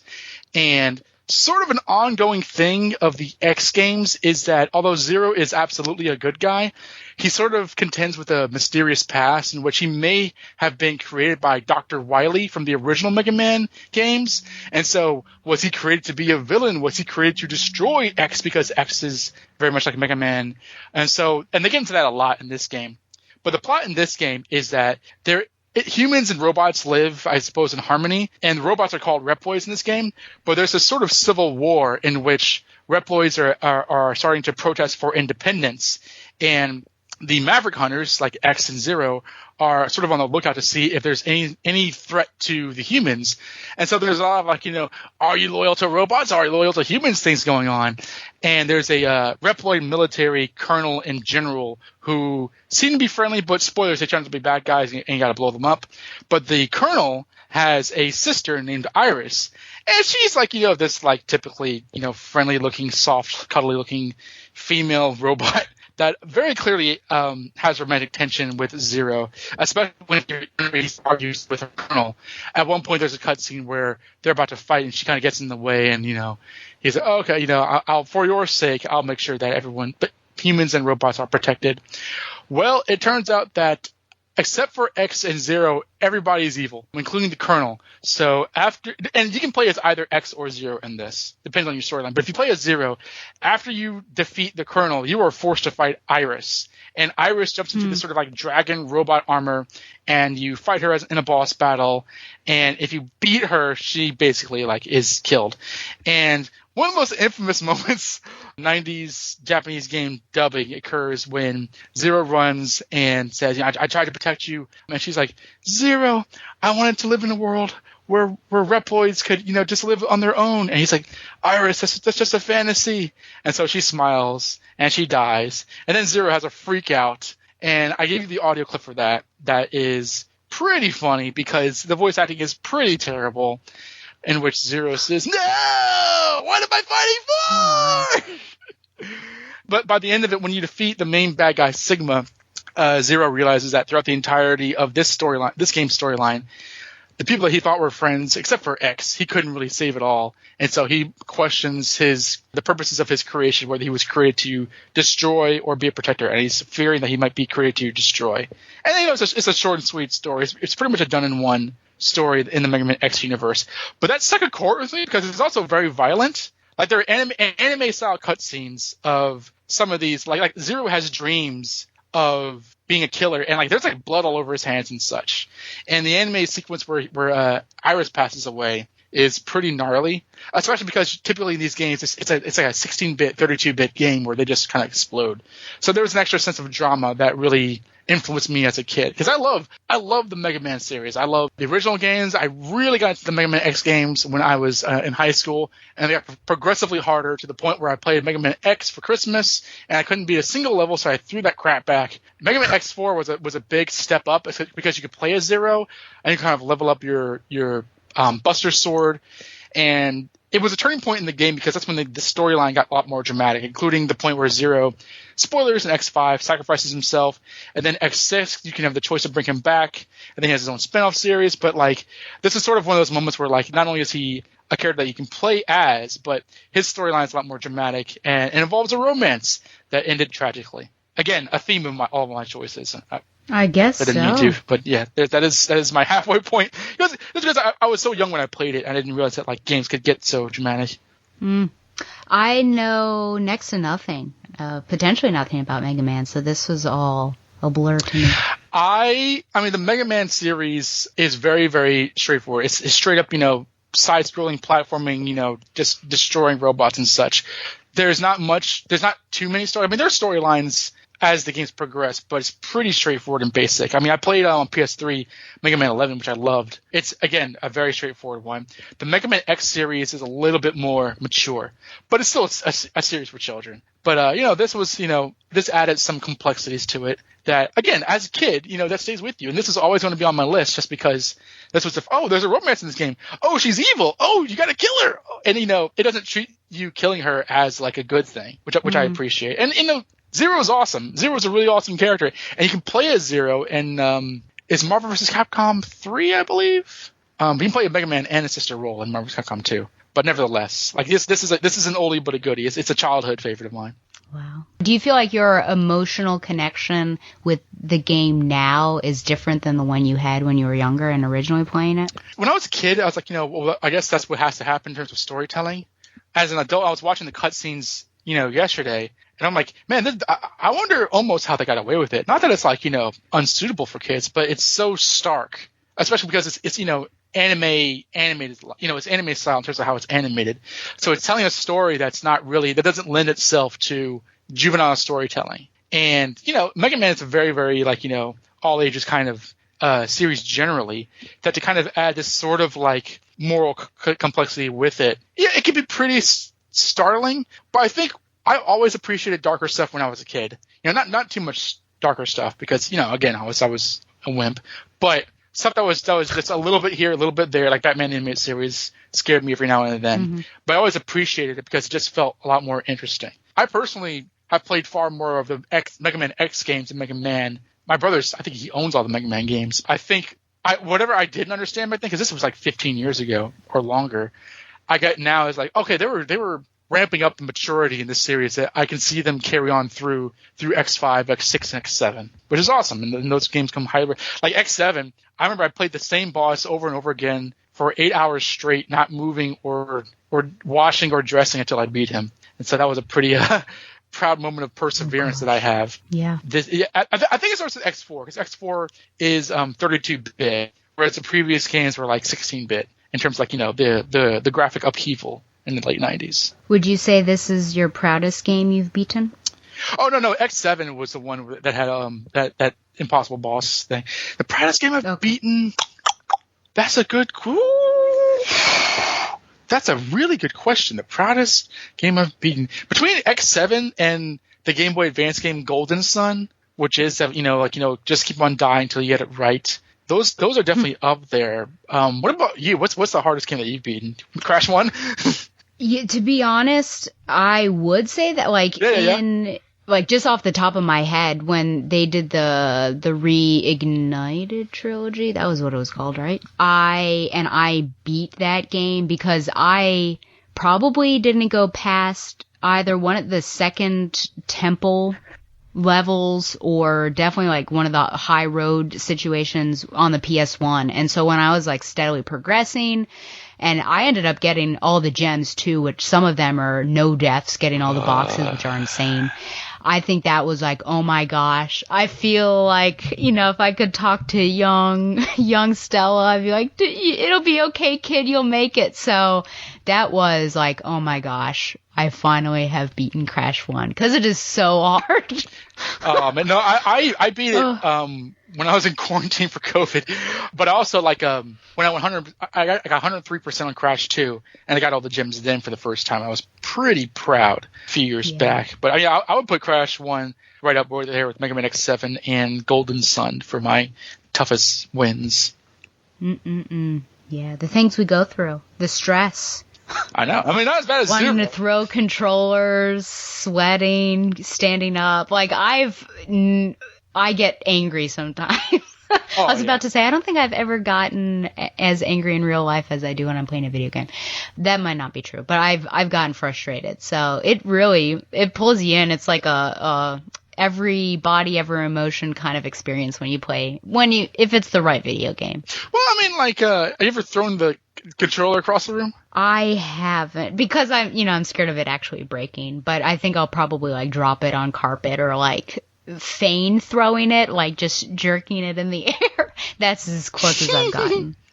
I imagine that, yeah. I know I have done that before. Not to, like, I didn't throw out a window, but like I'm positive I've done that before. I probably did that before when playing against somebody else. And as I got older, I learned to take my L's, however frequent they came. Yeah. I mean, I talk to myself. I'm just like, you've got to be kidding. Or I yell at the game like, that's ridiculous. What's happening? Yeah. So anyways, I don't know if that's healthy or not healthy relationship with an inanimate object, but there we are. Whether you're swearing or not, you shouldn't bottle up your feelings for a video game and pretend that you're not upset. That's true. Well, anything else for your number 3? I hope you enjoyed the audio clip because it really is terrible. Was that the one that you asked, would you like the dub or like the ridiculous English? Well, it's up to you. One of the voice actors from the later games did dub that scene, and it's really good. It's really dramatic. It's really heartfelt. Like, it makes Iris's death sad, and it's genuinely moving. But the original is so notorious. I was like, do I really want to have her not experience that? So I was like, all right, if you're interested, I'll show that later. But like the one that I sent you is the one that's just like. Yeah, because this is the same kind of like era. Because like this game came out alongside Mega Man 8 of the original series, and that one has bad voice acting too. Because you have like Dr. Wily sounding like Elmer Fudd, or not Dr. Light. You must defeat Dr. Wily, Mega Man. And like it's just a series of misadventures in terms of producing games and making asses out of American dubbing production companies. It's if nothing else, it'll be memorable for that. So I give you this one and the Tidus laughing scene, so you can just turn the volume down whenever you listen to both of them. I appreciate it. Yeah, I guess past warning to all the listeners. Yeah, so it's interesting. You're really, I would consider like vintage, and all of mine are pretty modern takes, which is that's why I say that you're a better gamer than I am. I don't think that's true. I would say you are because of your not even deep cuts, just like your library, I think is extensive and really cool. And I've just not interacted with any of those. I mean, I know of the Final Fantasy. I could at least follow along with what was going on there. But Mega Man, besides what he looks like, I don't know anything about that. But thank you. Yeah. Oh, you're welcome. Yeah. And because I think I've developed from platforming into more serious things, or stepping up the platforming, I think that's why maybe stuff is coming more modern than vintage stuff. Because Crash, I couldn't really talk about Crash and Tana. There's not much to talk about. Yeah, I could have talked about, if it were familial, Crash and Coco or something, but we didn't do that. I was going to say, if you had a choice between keeping Tawny and never getting Coco, or having how it was, would you have done that, or would you like Coco more? No, I like Coco because I don't know what they would have done with Tawny. I think that given what she looked like, would she have just been like this blonde ditz? Whereas Coco is like super intelligent. She's the one who talks because Crash is a silent protagonist, and she's got some sass too. So I really like Coco. Yeah, me too. I loved whenever she popped up and Crash when we first were playing it. She's like, because like, you know, your Cortex was so obviously evil that like, it's like, yeah. Crash, are you there, Crash? I was like, oh, thank God I have some backup because I'm alone the entire time. Yeah. It was fun to play, you know, when in Warped. Yes. I'm like, oh, this is great that, you know, I get to ride a tiny tiger and things like that. Oh, those games are great. Okay. Well, my number 3 is the second and final cheat that I have here. It is Peter Parker and Mary Jane Watson from Marvel's. Wow, you are cheating! Yeah, I am. The 2018 game by Insomniac. Peter, you are not going to believe what happened. So you know that address you gave me? I went there. MJ. I know, but wait. What is this? Just listen. Okay, I want to say don't ever do that again, but since I know you're going to anyway, here. Take a few of those next time. Nice. Thanks. You know Tombstone is crazy and pretty much invincible, right? Everybody has their weakness. Mine is whatever you're cooking right now. It smells amazing. The chicken curry. Just needs some time to simmer. No dumplings, I hope. You're never gonna let me live that one down, are you? Nope. The Great Dumpling Catastrophe. I still can't believe they evacuated the entire building. I know, and in January, too. Your neighbors hated me. Yeah, they were pretty happy when we broke up. Yeah. So, let's talk about what you found in Lee's office. Well, Lee clearly has issues with Norman Osborn. Yeah, but why? I don't know yet. But his next move looks like it involves Devil's Breath, whatever that is. Yeah. I'll dig into it. So I was thinking, what if we teamed up? What, you want to be my sidekick? Like a Spider-Girl? Spider-Woman? No. Woman. No, not a sidekick. A partner. Oh. Not again.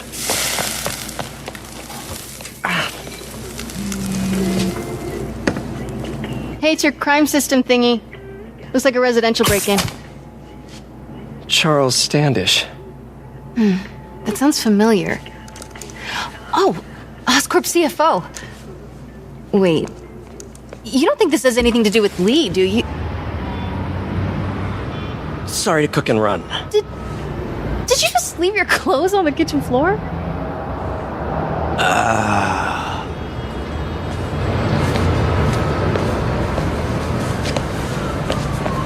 Where do you want me to, Just the couch is fine. See you later? Yeah.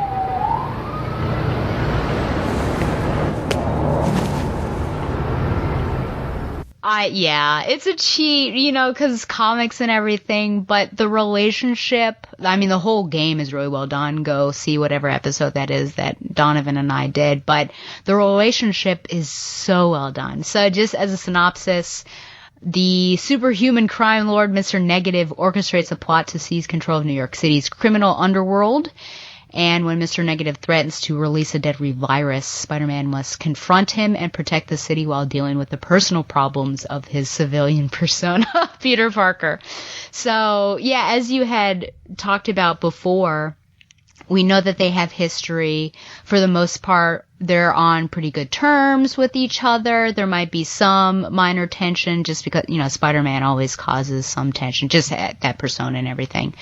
And Mary Jane is a badass, so she's going to do whatever she wants to do. So you play as her sometimes, and she gets herself into some situations. But Spider-Man doesn't really, well, I guess I shouldn't say that, because there are some times that she's there and he comes in and kind of distracts guards. But other times she helps him, like, find find where bombs are or distract people. And so you really work as a pair. And I think my favorite moment, which is the audio clip that I gave, is when they are having dinner at her apartment and they're waxing nostalgia about, I guess, kind of weird cooking situations that had arisen, and her neighbors really hated Peter because I think burned something. And she asks if they can be partners, you know, and him being Spider-Man, of course, and she with her journalism and also helping him out on the current case. And he thinks about it and, you know, yes, they're able to do that and play to their strengths. And then, of course, he gets a call of something happening and he like throws off his clothes even though you don't see it, and he's in his Spider-Man outfit when she turns to see him again and he's about to fly out the window. She's like, "Did you leave your clothing in the kitchen?" And then he backs up and brings the clothing into the couch. But I just love cute little moments like that. And it's just, it's how they interact, not only in cutscenes at a diner, and there's a Stan Lee cameo, but also because throughout the game you're getting calls from different people, and she'll constantly call and you can have discussions that are just revolving around the case or more personal discussions. And I think there's another pretty romantic moment when she's talking with Miles and he's kind of asking what her history is with Peter and everything. But in the end, they do get back together, and you're right about the DLC that there's that tension there. But I think, I mean, that's my favorite Spider-Man game. I just thought that it was so successful, and it just felt so authentic to what their relationship is like, or how I imagine it to be in the comics at the best of times with Amazing Spider-Man. And it was just brought to life in this video game. So it's great to be engaging in that and interacting as if I were a part of a dating sim, like, oh, I'm getting Peter and Mary Jane together. So it just, every time they were together, there was this bright smile on my face just to see them. So I do recognize that it's a cheat, but honestly, it was one of the best relationships that I had seen in video games, and I could not have it on my list. I know it's high, but it was so good that it had to be there. Well, that's fine. I don't really mind, although it is quite high. Hey man, I'm going to do what I want. I don't really want. I honestly forget how we talked about this in the episode where we talked about this game, because so much has happened since that, like, you know, like the remaster, and then like changing Peter Parker's face, and then the Miles game. We don't talk about that? Yeah. So like, if I'm repeating anything in that episode, I apologize. But what did you think about how they did marriage? Because I remember my brother walked in during one of her cutscenes as I was playing it, and he really rolled his eyes at like them making her like, you know, this sort of reporter who's not a model. Like what was your reaction to like how she was rendered in this game? I liked it. I mean, I guess if you are a comics purist, you'd be like, oh, why isn't she a model? But I think that the character was given way more agency in this game, that she was almost a stronger character because of her profession here. And you're also able to have that reporter Daily Bugle aspect without Peter being involved, because Peter, his primary focus was certainly the science. So you got to still see the Daily Bugle, and then you got to play as her, and which I thought, I mean, it's not like they were my favorite levels, but I thought it was pretty fun to switch it up. So I liked it just to give her a new dimension, and I think give her a character of her own without being objectified or just who is she in comparison to Spider-Man, or as it relates to Spider-Man. She was her own entity, and then you had also what it looked like for Peter and MJ.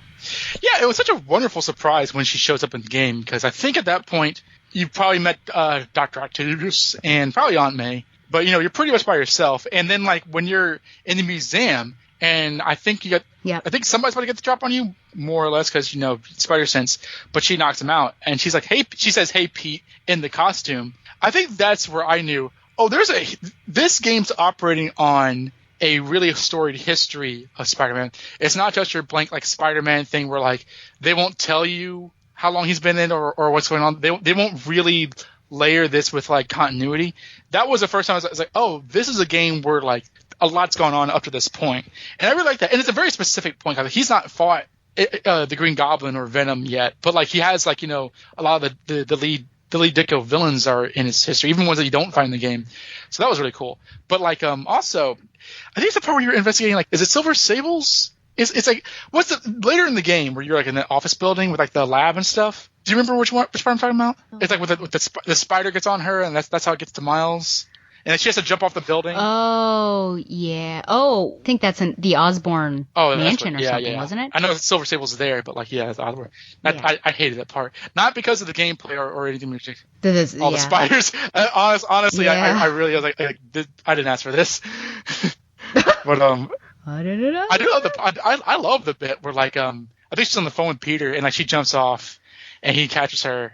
I've seen that part a lot, and like there was a really good music video of this game, and they repeated that. Like when Mary Jane pops up, that was always a popular moment in the AMV that I saw. And when she jumps off and he grabs her, that's great. And in the Miles game, Peter is off with like Mary Jane's on assignment and Peter's with her, which is really cool. Mm-hmm. So that's nice. Yeah. And just to mention that Yuri Lowenthal plays Peter and Laura Bailey plays Mary Jane. Laura Bailey, yeah, she I knew her because she's all over the place. I knew her when I was a kid because she voiced young Trunks in Dragon Ball Z, and since then she's just like completely left that behind and like been a superstar in voice acting. It's been really fun to see. Yep, it has been crazy. Oh man, so good. Yeah, it's very, very, very good. Okay, well my cheating is over. You did cheat. All right. Are you ready for this? No. No, I don't think this is cheating, but I don't think this is a surprise either. So I'll just like get it out of the way. My number 2 is Cloud and Aerith / Ares. Oh, okay.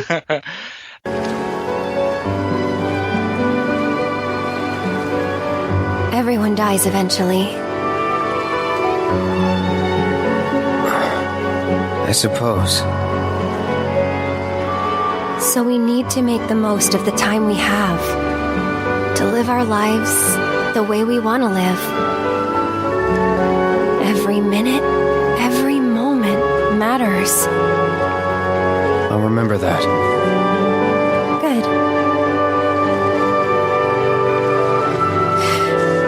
So...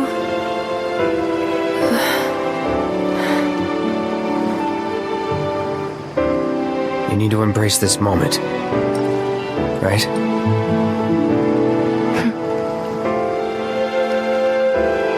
I'm glad I met you, Cloud. I really am. I'm grateful for all the words we've shared, for all the moments and the memories. You've made me more happy than you know. And I'll always cherish what you've given me. But whatever happens, you can't fall in love with me.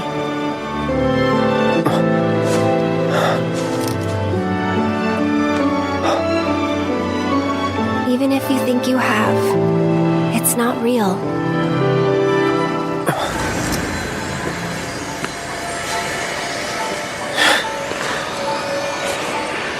Do I get a say in all this?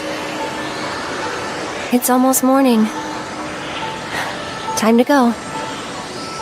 I'm coming for you.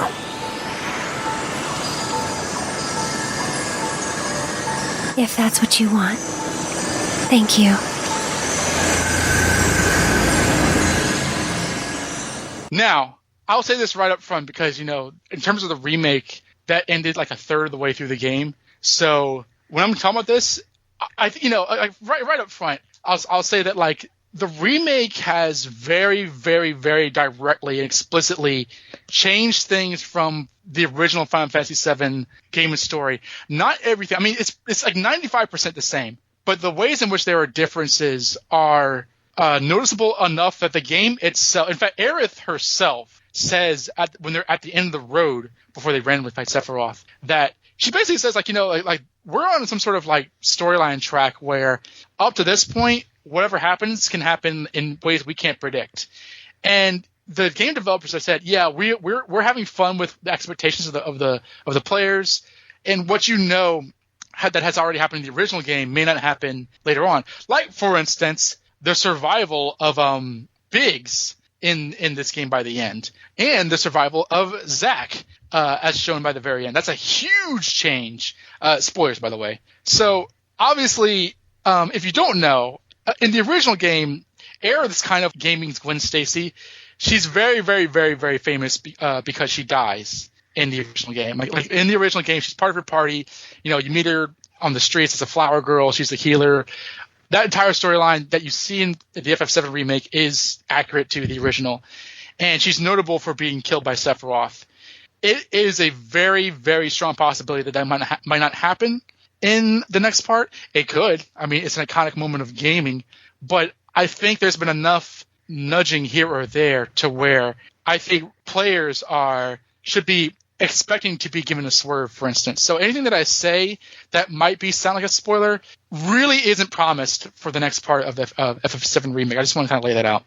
And I don't intend on getting through the whole thing with this anyway, but like for the Cloud and Aerith, I mean, she was originally always Aerith. It was a dubbing thing initially or translation thing for Ares. But in the game Final Fantasy VII, in the world, or at least in the town of Midgar, your main character, Cloud, is a mercenary who signed up with the eco-terrorist group Avalanche, which is combating the Shinra Corporation and their military outfit Soldier, which Cloud is a former member of, and basically protesting their destruction of the planet. And after Cloud and Barrett pull off a job in which they blow up one of their plants and are wrestling with the casualties that explosion caused, Cloud runs into a flower girl who is selling flowers, and depending on what you say in the prompts, she gives them one for free.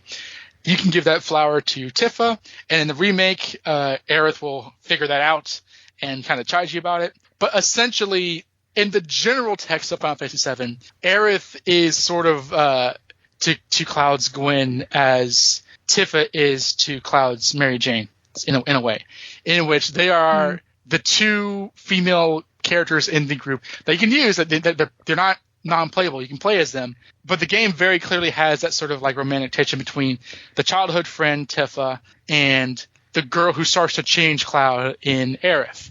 And this is always like a part of the point of Cloud's development, because you said originally that like you started liking Cloud a bit more as he was with Aerith, and that was sort of the point of the character, to kind of have him kind of start off really grim and stoic and mean, and have her change, and have Tifa notice that, because Tifa joins him because she's noticed how different he was from when they last met 5 years ago. And as the game goes on, like Cloud really starts to form his own sense of right and wrong in terms of fighting off Sephiroth. It's not just for revenge of something that may have happened in the past or anything else. And not just the sort of romance, but her meeting him changes him, and also changes the course of the story. Because as you kind of go on into the story, you learn that she's part of the Cetra, which are a group of people, I think, called the Ancients, which are sort of they're sort of belong this sort of prophecy in the larger world of the game. And she has a much more direct tie into the fate of the planet. And she's a lot more of an integral character, kind of comparable to Yuna in a way, in terms of the world. In the original game, she's a nice girl. She's a bit spunky, but she's nice. She's pretty agreeable, I think. In the remake, she's a lot more. I don't know how would I describe this. Like, I don't know. She's a lot more energetic. She's a lot less. She's a lot more quirky. A scene that always pops into my head in terms of like, this is definitely different. Well, first of all, there's that whole dancing sequence between. I've heard the character's name, but like when Cloud is basically, thrown in drag on a stage, you cut back to Aerith, and she's like just like cheering and getting into it. She hits a guy with a chair, which is a huge fan favorite moment that they made for this game. And I don't know, she seems like she's a lot more, not tomboyish, but like I guess like spunky. I don't know. I for some reason, Kitty Pryde's coming to my mind, and I'm not sure precisely what compares the two, but I think that like she's not as like submissively feminine as I think she may have come off in the original game. Not to say that in the original game she's like, a bazillion% passive or what have you, but here I think she has some rougher edges than she did in the original game, but that just made her a lot more attractive to fanboys because like all everyone's talking about is like, you know, like more than they ever did originally is like the Tifa versus Aerith, you know, shipping wars. Or if you're Jen Bartel, you will ship Tifa and Aerith together as many other people do, because in this game they become friends far faster than they did in the original. Not that they were antagonists, but like, you know, they are definitively, the two of them are definitively friends that don't rely on Cloud as a middle. But here, it's even barring the remake, it's an iconic pairing because when Aerith dies in the game, Cloud's kind of like haunted. And he's haunted by that, and he's haunted by events from his past. And he's so stun-locked from this that at one point you take control of Tifa because Cloud's literally catatonic. And Tifa's like rolling him around in a wheelchair because his memories are so messed up. You know, it would be maybe chauvinistic of me to say that like, well, she's a great character and there's a great romance because when she dies, it affects the man. But I think that like a combination of her effect on the gamers and also how she's rendered in the game, I think the game really makes a good case for her and Cloud being the OTP, especially that scene at her house. If you end up wake up in the middle of the night and seeing, because there's three options. You can either see her, Tifa, or Barrett on the front lawn of their house in the middle of the night. And if you pick Aerith, or not if you pick her, but like if you end up with Aerith straight up says, and this is the clip that I said, you know, I really appreciate meeting you. I really appreciate the time we spent, and I'll always cherish it. But don't fall in love with me. And Cloud's like, don't I get a say in this? And it's like, you know, yeah. it's part tragic, but it's also, I think that like, I don't know, like I really like how she's written in this. I mean, I think I was more shocked by Jessie just because Jessie was far more of a comparable non-entity originally, but Aerith was always a gigantic character. And I think that like, to me, I always kind of look at the remake as sort of what if they took the game and made a movie of it. And I think in terms of this, you know, this sort of adaptation, she was very, very successful. And I know that like the voice actress Brianna White is a fan favorite because she is really into the game. I think she's cosplayed as Aerith and such. And yeah, her and Cloud are, you know, a popular couple and in some ways a tragic couple. But as far as this new era of gaming is concerned, they might end up together. We'll see how that goes. So I'm surprised you didn't choose Tifa, but you know, I approve of us agreeing. But yeah, I am because I know that's your favorite character, right? What did you think? Yeah. Okay. Okay. So I just wanted to check with that. And that was certainly a reason that you helped convince me to give it a shot, because I had known pretty infamously that you are spending all of this time with Aerith. You are leveling her up and all of that, bonding with her and her little pixelated self. And then all of a sudden she gets killed, and I thought to myself, why do I want to play a game that I'm emotionally invested in, and then one of those characters gets ripped away from me? But when you were telling me how, you know, there's a chance that, well, number one, she doesn't get killed in this game, but number two, that there's maybe a chance that she'll live on, I'm like, okay, so I'll give this a shot. But now it might be all the more tragic because I really am invested in all of these characters. I mean, I was having a rough time running up that tower during that fight, and all of my favorite Avalanche members were getting killed. It was rough. But no, I obviously it was on my honorable mention. But I approve of this couple for sure, and I'm looking forward to see where it goes in the future. Yeah, I am too, especially like in the little like additions they've given to Aerith. Like, now, granted, I have not played the original in a long time, so a lot of the times when I was playing the remake, I was like, I don't remember. Is this from the original? Is this an invention? Like the craziest stuff, like, you know, like much of the Avalanche stuff in terms of like, you know, the side missions, like going to Jessie's house and learning about her backstory. A lot of that, I mean, that was obviously new. But I mean, in terms of like for instance, when you fall off the bridge after the battle with like that robot, and you wake up in Aerith's church, which, you know, an iconic scene. I mean, that scene was repeated a lot in imagery in the sequel movie Advent Children, which takes place 2 years after Final Fantasy VII's storyline ends, and where Cloud's basically depressed. He's like, we saved the world, but at what cost? Oh, I'm such a simp. I know that I think Tifa has taken over Aerith's church and helps take care of Marlene and a boy named Denzel, watches over her garden and stuff. And like it's very much kind of a Gwen Stacy thing, where like images of him waking up to Aerith kind of like Steve Trevor waking up to Wonder Woman and stuff is like kind of played over and over again. But like my point is that when you're kind of traveling on top of the rooftops and kind of getting to know her a bit more, I feel that the game really gave her a lot more of a recognizable personality, at least in the voice acting. I mean, it sounds like, oh, and in the original game, she's boring. Not so much, but like here, it's like she really jumps out of the screen in terms of a person. And I think that like it's just easier to recognize that in this version, where to the point where this character says at the end, from this point on, anything's game. We really don't know what to expect. And then the game shows us things that are surprises. It's like, oh, okay, so like, who knows? I mean, honestly, they could kill off Cloud. Well, no, actually, I don't know if they could do that, to be honest. In terms of like where the story goes, if they kill off Tifa, I will riot. But I feel that we may run that risk. They flirt. I mean, at one point, there's that scene where Sephiroth stabs Barrett, and the game straight up says, "Well, that's not supposed to happen." And it's like, oh, okay, so this is the threat that we're dealing with. Things might be different. Yeah, I was getting real nervous, I have to say. I was too, because I knew that I had heard that there were changes in this game that people weren't happy with. And when I saw that, I was like, oh man, is this it? Are they killing Barrett? And like when he's brought back, and it's kind of made, I think one of the production designers said that was sort of a tip to the players that, not to think that they know what's going to happen in this game. It's like, oh crap, don't do this to me. But yeah, no, I mean, Aerith's always been a really great character, and I really like her in the remake. I like her. I don't want to say frivolity, but like her upbeatedness. I like that she's more violent. Like she can actually fight more than just heal people in this game. Mm-hmm.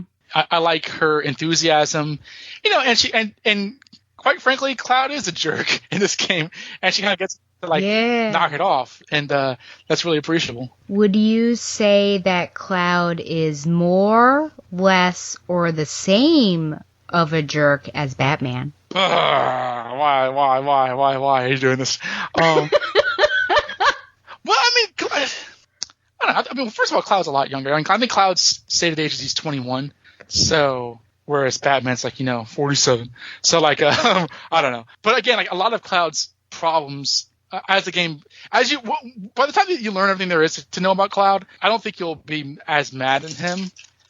Just because, not in terms just things that happened in his past, but I don't think this is where he has genuine memory problems. And a lot of his sort of stoic demeanor is sort of him kind of acting in confusion, if that makes sense. I don't think that makes any sense, but that's sort of how I can sort of express it. Although he is grimmer than I remembered him being in the game. I know in the game he's a little standoffish, but I feel that in this one he might be a little meaner than I think he was originally. Good to know. Well, if Robert Pattinson says Batman's a jerk, then we know it to be true. Pattinson and Matt Reeves have been saying a lot of crazy stuff. Batman's a sad boy. He's a psychopath. He's the craziest person that's ever had film. Watch Mask of the Phantasm. What? Okay. I guess it's the same character. So we will see. Boy, we will see. Well, fingers crossed that Aerith makes it out alive. If she survives, how would I feel about that? I would not. If she survives, I would not want them to throw another character, at the end of Sephiroth's blade. I would genuinely be upset if they kill off Tifa. Oh. And I wouldn't want them to kill off Yuffie. So if she must live, I hope everyone else does. Although you can kill off Kate Sith, who cares about that guy? But if she does die, that won't bother. I mean, it'll be the same thing with Jesse. That's how it happened originally. So I wasn't inclined to be mad. I'll never delete that voicemail. I never will. Was there a second one, or that was all in one? It couldn't have been. No. I got it right. I got it right here. There's a second one where I yell at you about Jesse. You know exactly why I'm calling you. We're gonna have to break up. I can't be with you anymore. You caused me to cry. Jesse Raspberry, probably my favorite character, is dead. Do you hear me? She is also dead. This game is making me sick. I would break the disc, but I have to return it to GameFly. So this might be the last time that you and I speak, or I speak to your voicemail. I hope you're happy with yourself. Yeah, that was you. Well. So we're still speaking now. But not enough. I know, we are speaking now. If she dies, because you didn't know about the others, and you didn't know about Ares, if she dies, how upset do you think you might be? Jesse? Aerith. Oh, Aerith. Oh, I think I'll be more upset. Mm-hmm. I guess I'll be like, oh, well, this is the plot of it, but because it seems like more flesh. Well, I've never played the first one, right? So I've decided to take the chance to play this. I've enjoyed this character. I think she's really sweet. And now there's like all this build up. So it's like, I'm hoping that it'll be okay, but now it's going to probably be like this disastrous thing where my heart is broken. Like Gwen Stacy's death in Amazing Spider-Man 2, where I held out hope that it'd be okay. The moment I saw her in that wardrobe, I was like, start the countdown of death. And the film did, literally. Yeah. Oh, man. Well, anything else? Man, I can't wait. They keep on tripping because they keep on announcing these, like, side games and these mini games. It's like, get back to the main game. Like, oh, yeah, Final Fantasy VII Remake, the Super Gem Fighter or whatever. It's like, make part 2.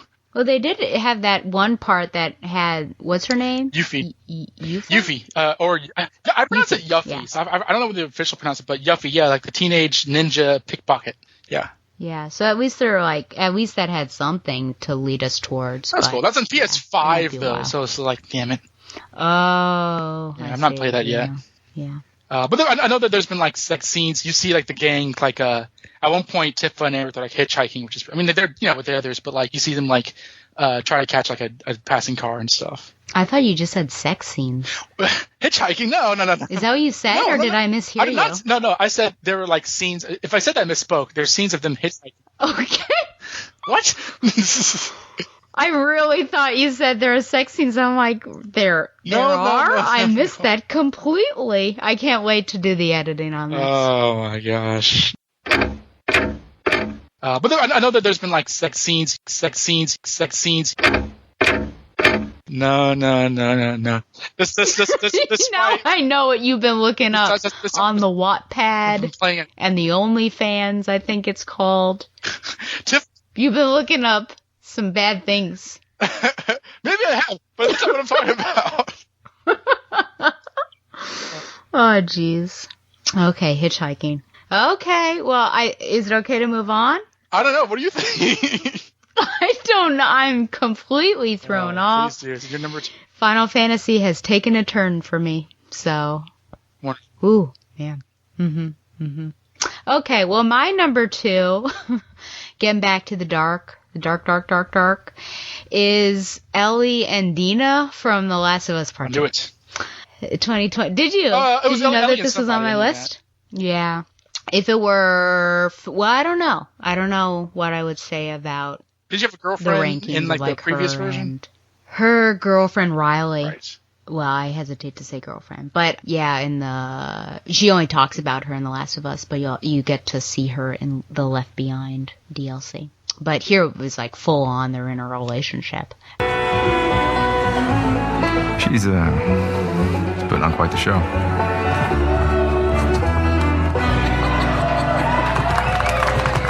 I give you guys 2 weeks until you're back together. Not gonna happen. She, say something to you? Make it 1 week. Ellie! Hey! What took you so long? Well, I'm here, aren't I? Dina?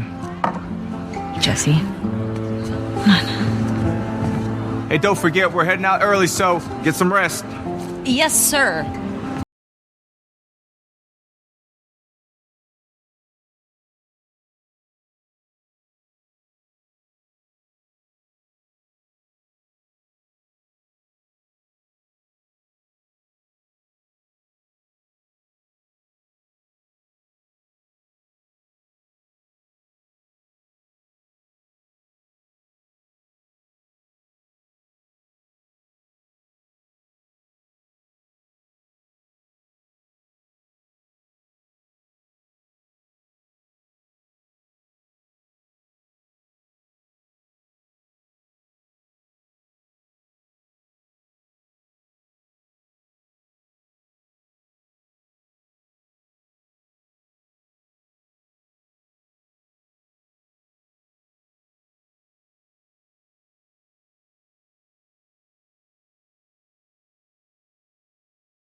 controversial, with a capital C, game by Naughty Dog. It's set 5 years after The Last of Us, which was 2013, or that's when it came out. And the game it's a dual tagonist, so focuses on, of course, Ellie, who is setting out for revenge after Joel is killed. And then Abby, which people hated, but I loved Abby, who is a soldier who becomes involved in a conflict between her militia and a religious cult, and you find out that she is the daughter of the doctor that you were forced to kill in The Last of Us. So she is the one that kills Joel.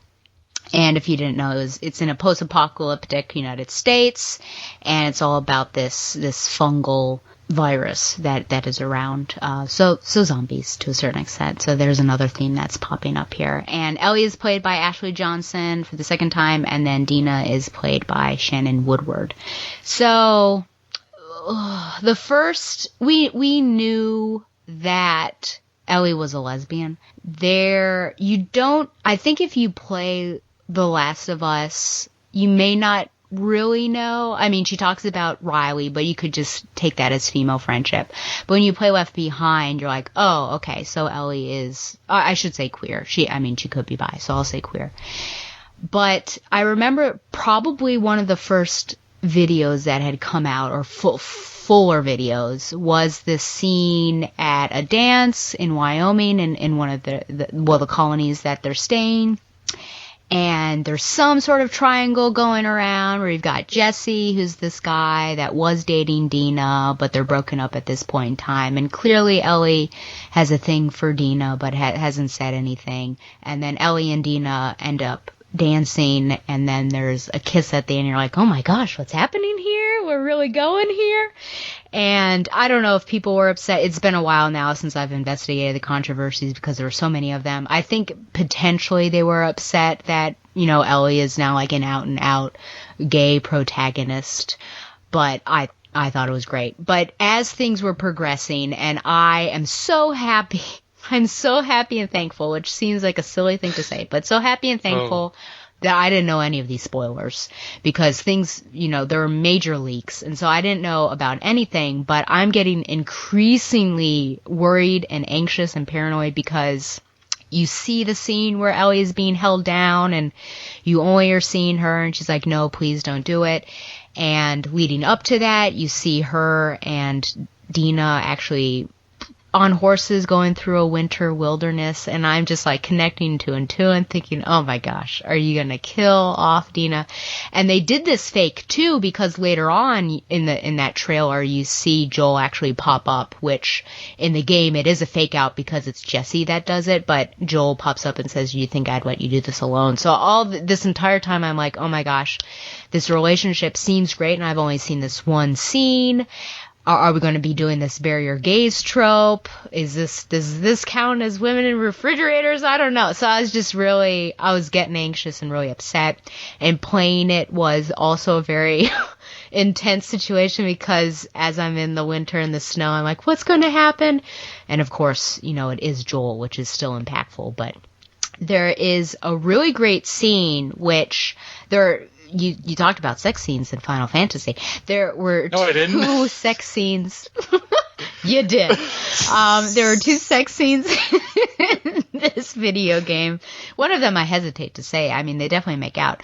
But I remember, that they were nervous about how they were going to animate the kissing, and it turns out really well. But that's the first moment you actually see Dina and Ellie together and kissing, and the kiss is mentioned because some of the cut scenes go in different order because you're kind of catching up on certain things and figuring out what the status was with different people. And so Dina, they're sitting on the couch, they're waiting out a storm and saying, how would you rate the kiss? And Ellie's kind of uncomfortable, like, why are we still talking about this? You said it didn't mean anything. And then they end up having a pretty passionate kiss, and afterwards there's a important conversation about her actually saying, like, I got the scar because I was bitten and I'm immune, but Dina doesn't believe it. So after everything that happens with Joel, Dina's like already pretty attached to you. She is with Ellie at the grave. Ellie's like, I'm going across to find these people, and Dina's right with her. and it starts to get pretty rough. There are some moments that I had butterflies in my stomach just with like Dina saying, "Babe, I'm so tired." I'm like, "Oh, that's so cute." But you find out she's pregnant, so it's not good. And they have some harsh words at one point, like, "Now you're a liability." Ellie says that. It's kind of harsh. There are moments where Ellie comes back from a really intense battle, and luckily it's not gratuitous, but she takes off her shirt and Dina is cleaning her up, and she's like, "I'm sorry this ever happened." So there are some really, this is an intense game. And so likewise, the relationships and the moments between them gets really intense as well. And it builds up, and in the end, unfortunately, Ellie killed somebody who was pregnant, and she didn't know it at the time until at the very end. And in a reversal of fates or fortunes, Abby comes in, she finds everybody, she kills Jesse, and she has the opportunity to kill Dina, and Ellie is saying she's pregnant, don't do it, and she's saying good. And luckily it takes somebody else, my favorite character, to say don't, let's walk away. So they walk away, and you think everything will be okay, and then time passes, and Dina has given birth. They've got the little potato, as they call him, and JJ, and they're in, I would say a domestic partnership. I don't know if marriage exists in the post-apocalyptic world, and it seems great, but Ellie is, of course, suffering from PTSD and has breakdown. She's like, I need to finish it and figure out what has happened. And this game, which, it's a 6-hour podcast with Harry. So if you decide to listen to that, and I liked it more than Harry did. But one of the things about this game is narrative dissonance, and just the fact that you are forced to do things that as a player I did not want to do, like beating somebody, and you have to make those button presses, and it's awful. There are some awful moments. And so one of the things where I had no control, no button presses, it was just the cutscene, is that Ellie is sneaking out in the middle of the night to go, and Dina is like, don't do this, like, our love is enough, if you love me, don't leave, that kind of thing. And she's like, I'm so sorry, and leaves. And I was just heartbroken. And, I could go on about everything else that happens, but basically Ellie comes to terms with everything to a certain extent, and she comes back and the house is cleaned out. So, and she kind of sits there and also leaves. So you have no idea where she goes at the end of the game. I don't, if there were a third one, I have no idea if it would feel right to go back to Dina, though that is what my heart would say. But that was also huge for her to say, I understand we have this relationship and it's important to me and we have this life together, but I'm deciding to seek out revenge in place of that. So, would you get back together with someone like that? I don't know if that's a good idea. But I was just fully invested in that relationship. It made me really nervous anytime Dina was around me out in the world, because I was just ready for her to get killed, in which case I would have lost it. And there were some close calls. But the heightened tension, this is not with the exception of like the first scene and the dance scene, the first scene when they're smoking the ganja, and the kiss scene, and then the dance scene, everything else, they're not light moments. So it goes against my other picks of these dark stories, and then there's this levity to it, because everything is so dark altogether, and it's really serious, and people are making poor choices, and the environment around them is affecting them, that it's hard, but I'm just so engaged in what's going on and hopeful that I'm like, please make it out. So I do really love this couple, and this entire game was an emotional journey for me, for sure. It wrecked me. But yeah, oh man, really shows the flaws, and I think as much as people love Ellie, showed her as a flawed character, and that she doesn't always make the best decisions. I was just like, please don't do what you're doing, multiple times. But she was. And I bought into this relationship more than I did with Riley. And that relationship somewhat makes me uncomfortable. I don't know if it's just kind of putting children in an erotic situation. It wasn't erotic. That's too heavy of a term, but just I didn't fully buy into it. And like the kiss scene, I'm just like, oh, I mean, kind of cute. But just like seeing that, it was just like, I don't really want to see this. But this one is, Ellie as an adult. I'm looking at images and like, wasn't in the first one Ellie like 13, but they look like little kids. Yeah. And there wasn't much development. It was more like we're telling you, we're not showing you, because they had a history, and then Riley's kind of spending that entire DLC trying to apologize to Ellie for running off. And then they have that fun time, and then there's the kiss, and then Riley dies. So it's like this huge ramp up to something and then cuts off right away. Whereas this, through journals and everything, you like really see that Ellie has had feelings for Dina for a while, and then you're exploring that relationship. You see them as, adults and having adult relationships. So it just feels, I think, more authentic to me, but it's also, it's a difficult journey. It's not easy. So, my number 2. Yeah. I was anticipating this the entire time. Really? Yeah. Without fully remembering, because I did listen to your 6-hour podcast. Yeah, 600,000 million hour podcast of this, and it just sounded like the most dour time to be at a video game arcade.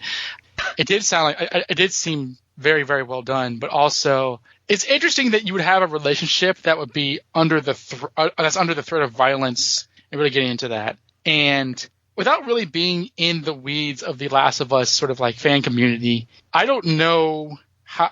I believe that like the storytellers had the best of intentions. If I were like more into it, like you guys were, I don't know if I would have appreciated having like, my heart play like a cat's play thing like that. Like, we're going to kill this pregnant woman. I mean, like, I'm not saying you can't do that in storytelling, but like some of that from my vantage point as an observer of play the first one feels more manipulative than the intentions might mean for it to be. And this has nothing to do with the actual relationship, but like just listening to you guys talk about this game, it just sounded like the most like, I don't know, like stuff like The Walking Dead and stuff. We talked about this previously, like with like Invincible and stuff, where killing off characters sort of like at rapid fire or just constantly, the storytelling utilization of that can be lost in terms of its integrity. And so if I were playing this, and I got to the end of it where they survive, maybe it would feel different, but I feel like the anxiety would be a bit too much for myself, at least. But they look awfully cute together. Can't deny that. They sure do. Yes. I look at that. And it's juxtaposed, interesting enough, with Abby and a relationship that she had and has.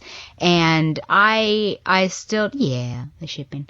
I still am somewhat baffled by, even though I can go on YouTube and watch the Ellie Dina kiss multiple times, the other one I can't watch just because I feel like it's violent, and there's just so much going on with that feeling wise that I feel like it's not romantic at all. Wait, which one? So it's interesting to Abby and I'm trying to think. That's right. Yeah, the other guy. Yeah, it's been a while since I've played it, but I can't remember what his name is. Who is currently in a relationship with the woman that was killed who was pregnant. So it was an adulterous tryst. But yeah. So I get what you're saying. It is not for the faint of heart. Well, also going back to the point about like, her and Riley as kids, I think when it comes to adult storytelling like this, you want to invest more in a romance that's adult, because like them smoking weed and making out and stuff like that, possibly having sex and living together, that stuff's a lot more welcome to imagine with adults. And if just by the nature of them being kids living in that world might open up that possibility, that's less fun to think about. So I think that like I'm trying. I guess I don't know why I'm trying to like dissect your thought process on that, because I've not played the DLC or the side game, whatever it was. But I imagine that's what would have been the case. And I'm looking at Ellie and Dina now. I mean, they're young, but they look mature while still young. And unless you're a teeth gnashing homophobe, there's nothing really unwholesome or untoward towards this, unless they're like the same age, right? Yeah, they should be pretty contemporary, yeah. Yeah, I'm looking forward to with the TV show because they just cast Riley, what that is going to look like and how that will develop, and then perhaps I'll revisit my feelings on it. But, I think about my students. Like, I love to ship them, my 8th graders anyways, but I also don't want to... I could probably be okay with them holding hands, but if I were to catch them making out, like I'd be really disturbed. So I think it might just be that, like I'm seeing you not as someone who should be engaging in that behavior. Yeah, I don't know. I don't want to seem like a prude. And I don't think oh there's man, anything wrong with feeling that way too. Yeah. I mean, did you ever watch The Wonder Years? Yeah, but it's been a long time. Right, because I remember them kissing quite passionately while being very underage, but also not getting too much into that. So, and there's not really a metric on what's good or not. I think as long as nobody's getting grievously harmed, but whatever. I don't want to get into that too much. It depends on the story, I think. Yeah. So Ellie and Dina. That's, okay. Yeah. The obvious. I'm surprised it's not your number one. It was really close, but there was only one thing that could be my number one. I think because it was so formational. Interesting. Gosh, I don't know if I could guess it. Do you think I'll be able to guess it? I guess we'll see once we get to it. Do you think I'll guess your number one? I don't know. Okay. I think that might be a negative. It seems like if you're doing all these deep dives into games I've not played, I don't know that I'll be able to pull it out. Why are you laughing? What system is it on? Can you tell me that? PlayStation. God, all these are on PlayStation or PlayStation 3. I'm on PlayStation 3, PlayStation 2. Wow, so the first PlayStation game, and it's not had a remake. No, it's had a remake. Oh no! Are you cheating? Are you cheating right now? No. Hello, are you? No. You son of a gun! You are such a hypocrite. Are you picking? You're terrible. You are a terrible human being. Are you picking Cloud and Tifa? Yes. You are. You make me sick. Why? Why can't? Is it a game? Oh my gosh. I'm not gonna recover. Okay, yeah, explain your way out of this one, mister. I can't pick two characters in this. Well, I guess I can't pick the same guy. Did I do that last year with Tim Drake or somebody? You may have, yeah, Ariana and Steph. Yeah. Yeah, I don't think it's JJ.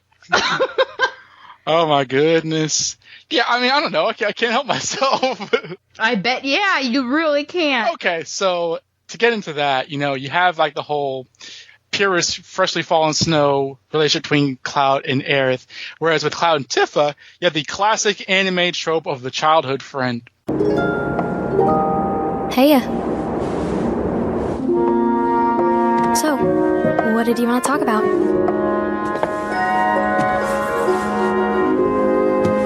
When spring comes, I'm leaving town. I'm going to Midgar.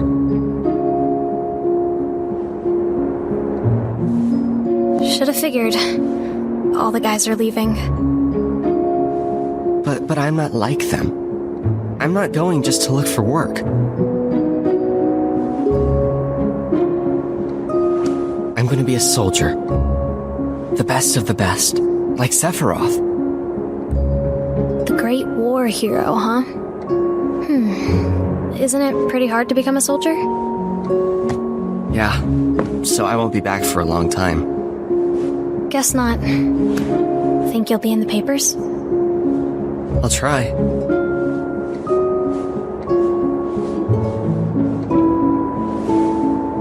Just promise me one thing.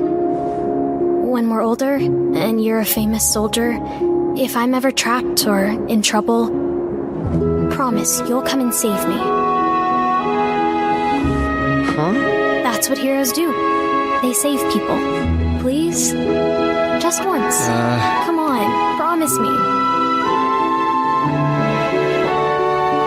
Fine. I promise.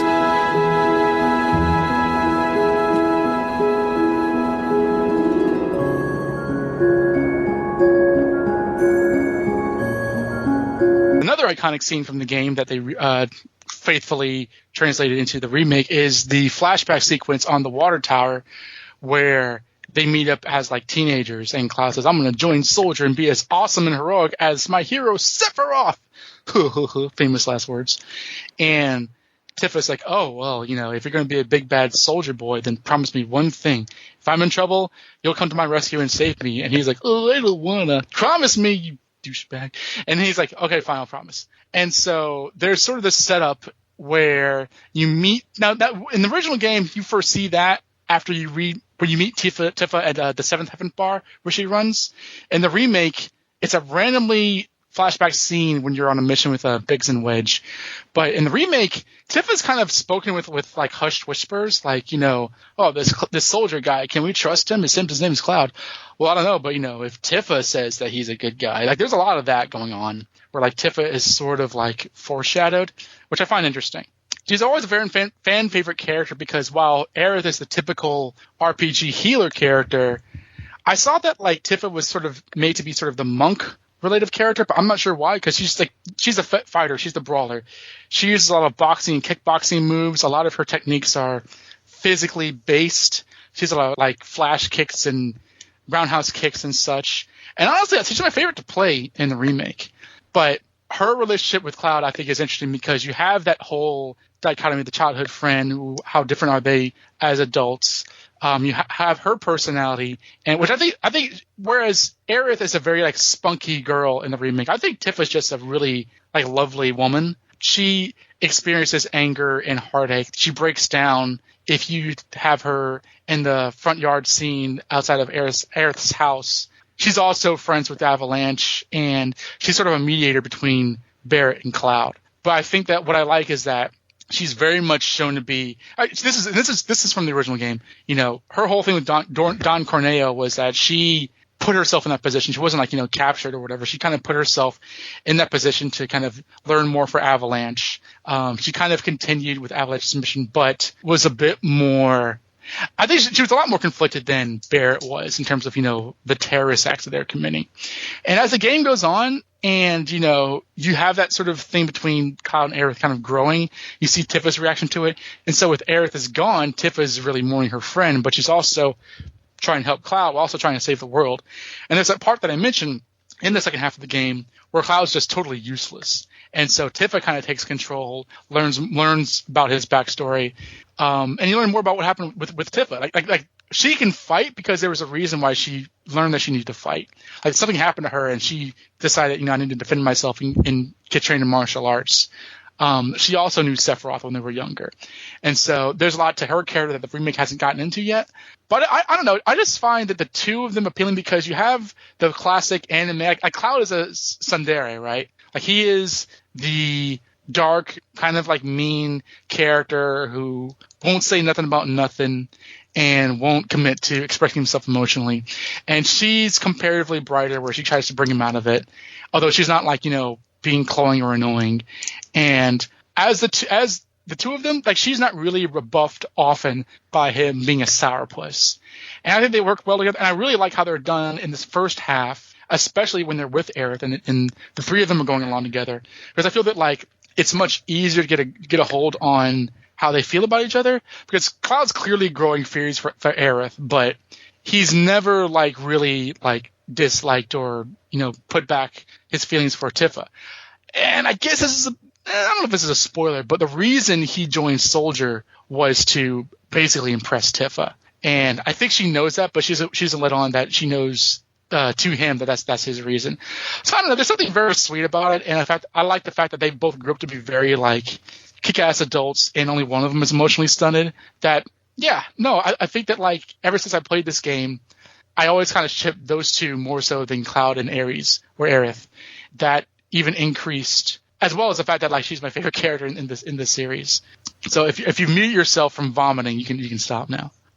I don't even know how to recover from your sheer hypocrisy. What is the matter with you? Like, how is that? What did I say? That was hypocritical. Because you called me a cheater for the Spider-Man. And then you come and you cheat by having a triangle. Video game characters in a video game podcast. Yeah.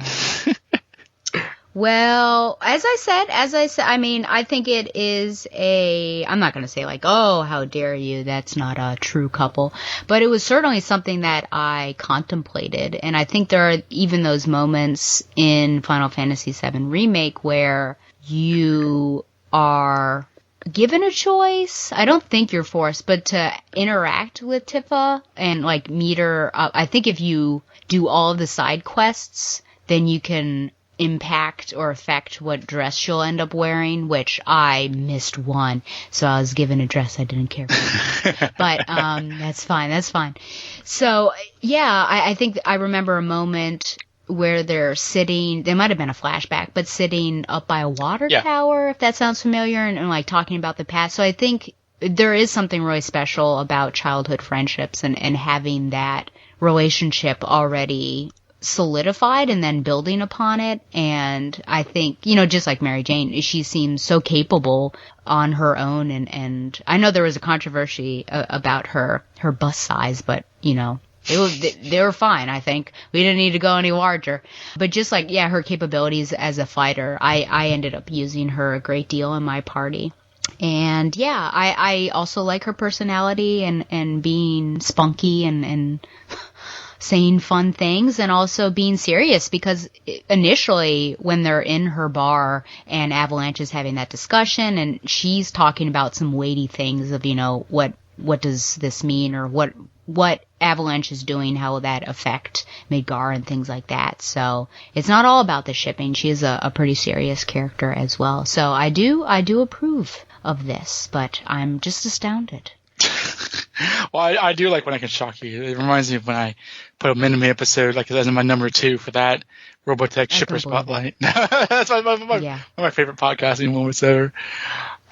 Now, I know that Jessie's your girl, because Jessie is quite awesome in this. But between Aerith and Tifa, as characters, which one do you like more? Probably Tifa, I think. Just because I like, even though, Aerith, I keep saying sweet, like she just seems like a really sweet and innocent type of person. I do like most of my female protagonists to have some fight in them as well, literal and figurative as well. And so I just like that she imbues, I think, a strong female and attitude and fighting spirit, I think. And she's also tomboy-ish, which I certainly, that's kind of my history and life too. Yeah, so I just feel like, I would tend towards that than potentially the frills and things like that. So probably Tifa if I had to choose between the two. Well, the interesting thing is that, like, originally the main characters were going to be Cloud, Barrett, and Aerith, and they wanted to do something different because this is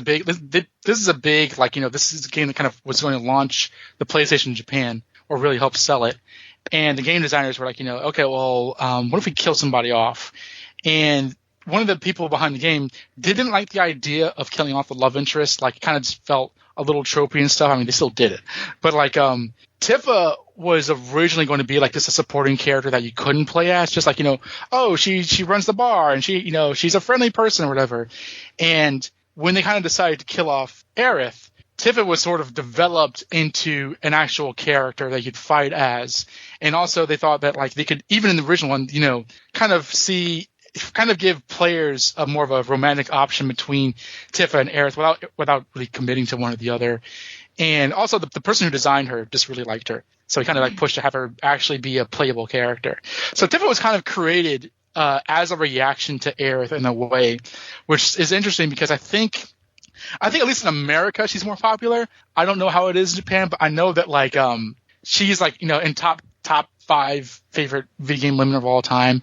Like, I think some people have said she's like, the Lara Croft of, like, Final Fantasy games or what have you, which is interesting. I think they look a little similar. I didn't know until recently that she was sort of created as a reaction to Aerith's character, whereas Tifa is the childhood friend, and I guess Aerith's the person that you meet first, although Tifa's in your party before Aerith is. Even though she's such a main character and one of the very main characters, it's interesting that, like, she's tied to Aerith much more spiritually, or at least originally, than she is to Cloud in terms of, like, the storyline, or at least in terms of creation of the game. But, I like shocking you, and I didn't intend on doing that at all. I almost resent you pulling it out of me like that. But if we had to create another moment, an early moment for BTO LOL moments, I'm glad it was this. Oh my gosh. Well, you asked me to. The way you were like hemming and hawing around it, I was thinking, this Joker better not be picking, be going around and saying Tifa. And so when you said, it's PS1, I'm like, oh, okay, well, it technically is. Did it have a remake? Yeah. Oh, no. I know what you're doing here. So I can't wait to listen back to that. That's the bummer that I didn't do Zoom, because wouldn't that have been fun to see what my facial reactions were with that? And you just guffawing over there. Oh, yeah, your face has been red with anger. Oh my gosh, yeah, I'm sure my levels are probably blown. I was probably blowing it up. Oh, boy. Well, do you want a chance to guess what my number one is? I mean, honestly, could I? Because, I'm not familiar with Resident Evil and games like that. So, would this be something that you have mentioned before in passing? Yes. I have mentioned it in passing, and I've mentioned it on this episode as being pretty formative. Oh, wait, I can do this. I'm going in my mind palace. Oh, I know what it is. It is the characters from Uncharted. I forget their names. The characters from Uncharted? Yes, you are correct. Hooray. Yes, Nathan Drake and Elena Fisher. Wait. Are you kidding me? Oh, my gosh. You're right. Please. I'm going to tweet about you being a hypocrite right now. Don't worry, social media is already all over it. So, yes, 2007 to 2016, currently the series being developed by Naughty Dog. And Nathan is played by Nolan North, and Elena is Emily Rose. Come on, get up!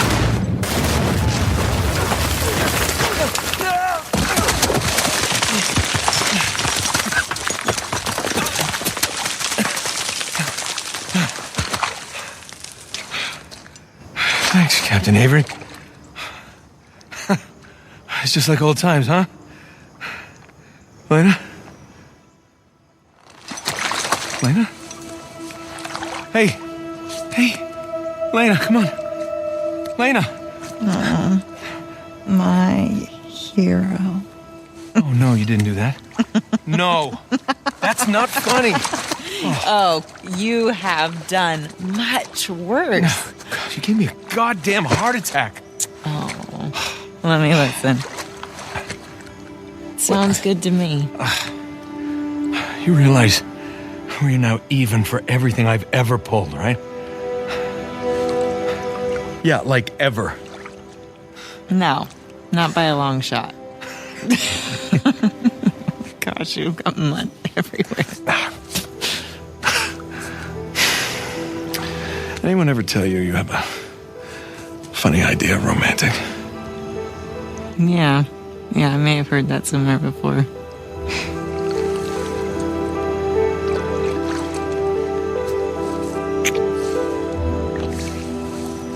Good talk. Good talk. That's got to be Sam. Come on. Like I said in the beginning, but I said it and hopped off very quickly, that this was, I think, the first time that, I'm playing this game, really invested, and then I'm watching this romance develop, and then at the end I'm like, oh my gosh, is there something going to happen? And then it does, and I'm like, yes! But it really pulls you around. So there are 4 of them, plus there are some prequels, and then there was a side story starring Chloe. But with the first one, and I'm not going to summarize it. I mean, basically, he's an adventurer, he's a treasure hunter, and he's got his best friend Sully, and they usually work together. Sometimes there are heists and things. You get to know his backstory a bit more and how he grew up and things that he was doing. But often they're looking for historical artifacts, whether for money or not, and an antagonist obviously appears, usually trying to get that for some other reason. And also there are some, similar to what you were saying about Metal Gear Solid, there are some mystical or magical things that happen. So in the first one, there are Like magical realism? Yeah, and maybe less realistic, but, the first one, there are these weird creatures that you find in a U-boat submarine, and in the second one, there are abominable snowman, Yeti type of things, but then you find out actually they're like super soldier people inside of a Yeti costume and things like that. So it's all realistic, and then there's always like some really suspenseful, scary moment. But Elena, in the very beginning, she is documenting, so very, MJ-esque, she is documenting him trying to find some artifacts, his ancestor, Francis Drake, and she ends up getting roped into the whole situation because pirates end up boarding. And so she's with you sometimes, and then you separate, and then you come back together. And in the end, through all this, which I often wonder about, does shared trauma make for a good relationship beginning? But at the very end, they end up, sharing a kiss, and you're like, oh my gosh, this could be real fun. I thought maybe that would be the only time she would be in it. Or could it develop more? So then when the second one comes along, she is not in it. And I was a bit disappointed because I do really like Elena. And there's this other woman, Chloe, shares a past with Nathan, and there's some sexual tension there. They obviously flirt and things, and I'm just kind of bummed, like, who is this Chloe woman and where's Elena? But you end up meeting up with Elena, who is doing some more documentation, but now she's pretty famous, so she's got her own cameraman, which ends tragically. And in the end, because Chloe kind of goes off on her own way, Nathan and Elena get together again and to complete the mission, and then they decide, like, we're gonna give this a shot and see where it happens. So by the third one, something has happened that you find out that they married, but it could be his adventuring, it could be just their lives aren't jiving. There's some sort of separation. And she ends up coming to his rescue. She gets called by Sully, and he still wears, the wedding ring. And throughout the rest of that, and he ends up leaving her because he wants to protect her, so he goes and continues the mission. But they have some serious conversations about what their relationship is like, and then of course he goes off and she's like, what are you doing? But at the very end, they get back together and they decide that, let's seriously pursue a healthy marriage and pick this back up. So you're like, oh, okay, it's really going to work out. So Uncharted 4 comes out. I'm hoping they're not going to pull the rug out from under me like they've done the previous 3 times. I guess call me a fool. But you start off just they're living the married dream, I would say. He has a quote unquote real job that finds not really debris, but if things have fallen off of, like, cargo has fallen off of ships or something, like, he'll dive and retrieve that cargo and stuff like that. So similar to what he was doing in his fantastical life, but now making ends meet with it. And then she's a journalist. And so you actually have scenes in the house where he is in the attic at one point, and there are some fun things you can do, like look at all of his previous adventures because he has souvenirs from all of them, or he can roll around and shoot darts at some targets hanging up. And then she calls you for dinner, and you're like, oh my gosh, this is marital bliss for me, as a gamer. And he comes down, and I loved this, but they have a moment after dinner where they're seeing who is going to wash dishes. And all of this seems like, why would you be playing this? Why is this interesting? But it's great. And she says, okay, whoever can have the best score in this Crash Bandicoot video game, which she just says the video game, but it's Crash Bandicoot 1, and it's probably one of the first one, like the bouldered ones where the boulder's coming for you and you're running towards the screen, and he's making jokes of like, what even is that, a raccoon? And there's no way to beat her high score in the first go. You can play it again later on, but it's just like great to see them interact like that, and very romantic. And unfortunately, like, his brother comes back into the picture. This is really where you suss out a lot of his backstory, this 1 and 3, I would say. And he ends up lying to Elena about what he's doing, about a trip, helping his brother out. And then she finds out and ends up flying over they were at Madagascar at that point. And so they had just completed a mission and getting some stuff, and they come into the hotel room and she is in there. And I was like, no! So it was terrible because she caught him in a lie, and it was just like, oh, it was so hard. She was so upset. I mean, a betrayal with a capital B. And she ends up, of course, accompanying you on your mission. And there are a couple times that they have like really frank conversations. There's a really good line. I didn't use it. I considered using it for the audio clip where she saves him and he says, thank you for saving me again. And she said, I almost didn't this time. Meaning like I almost didn't follow you over, almost didn't accompany you on this adventure because this has been their pattern really, or his pattern. And they just have some really interesting, you wouldn't think, you'd be like, this is an inappropriate time to be having some of these conversations after they like run out of a cave with exploding skeletons or something. But it just works really well because there's this heightened tension of, I'm trying to find my brother and there's all this other stuff going on. And then you're also like, you did damage to the marriage and I'm here, on faith, but also, this needs to be fixed. He ends up again kind of parting ways with Elena and Sully in order to chase after his brother. But I am happy to say that he has hung up, as far as I know. I never like when I see news of like, they want to continue the Uncharted series because it ends so well. It's kind of like Matrix. But they end up, coming back together and pursuing, I think, hopefully, a pretty healthy marriage. But it's, oh man, the ups and downs. But I was so invested with this. And like I said, really formative. I love Elena. She's probably my favorite character. And I think just Cloud to a certain extent, though, Nathan certainly has more character than Cloud does. But she helps him grow, I think, as a person. And he makes poor choices. And I think she forces him to look at some of these choices that he makes. And they have serious conversations about things. And I think they showed marriage in a fun way and doing also potentially monotonous things like, okay, there's food and dishwashing and everything, but here we are. But at the very, very end, you play as, which I could see if they decide to go the route with continue more. I forgot about this almost. If they continued, it would be their daughter. And you're just playing as the daughter, and then you're seeing, kind of their life together and everything, and then mom and dad come on by. I'm like, this is so great. So it was, it's like, oh man, the mundane, quote unquote, aspects of marriage, but done in an adventure setting and with these two really compelling characters that I will cherish. Well, that sounds really nice. That actually sounds like, of all the honest, I mean, granted, yes, there has been like lying and surprises and, separations and stuff. Yeah. But I guess comparing to everything else, including Final Fantasy VII, it sounds like the nicest relationship. Maybe it's not. I don't know. I'm looking at images right now on like the Uncharted fandom wiki, and they seem awfully sweet. Has she been cast in the movie? Do you know? I don't, because it is young Nate or younger.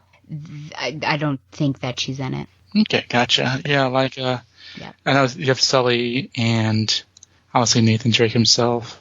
You have a thing for women with like single banging like their hair in a tie behind their head. I was like, okay, Elena, this looks like a pattern with you. Unintentionally, I didn't even think about it. Yeah, I guess. Who knows? Maybe that's just like a standard of video gaming so that they don't have to worry. Chloe Fraser, that's her last name. A standard of video gaming so that they don't have to deal with weird hair physics. Because I often look at hair on women while I'm playing video games. I'm like, that looks so weird. Why is it like this? So, well, you caught me.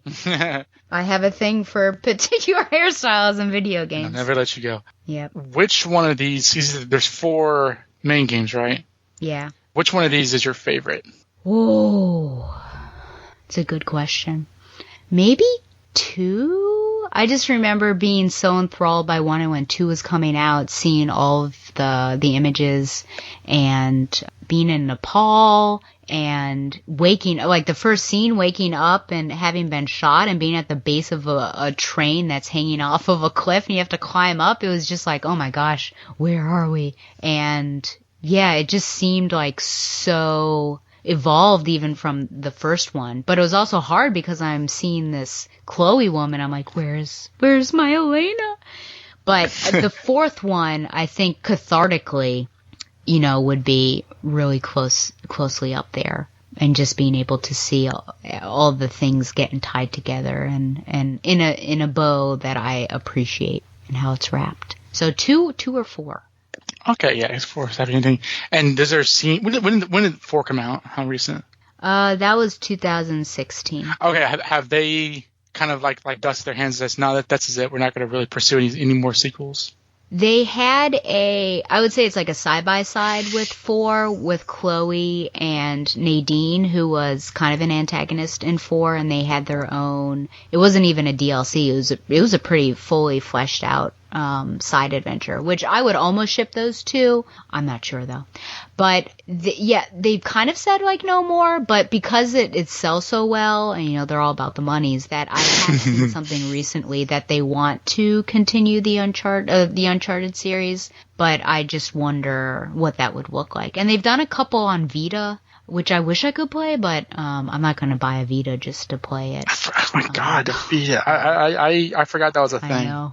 Yeah, and sometimes they bring things on and put it somewhere else, but they haven't done it with that. So I hope not, honestly, just because what I think about things that are revisited when they don't need to be. But the only concession I would make to that is if they had the daughter like grown up and then she becomes the adventurer. But then I would also be cautious about that because I love Lara Croft, and I don't need necessarily another one, so I don't know how you would differentiate between the two. Well, that was my next question. Yeah, like I know Lara Croft has gotten really damn dark, because I've seen some of those cutscenes of the last game, and this one generally seems like a more like adventurous series that doesn't.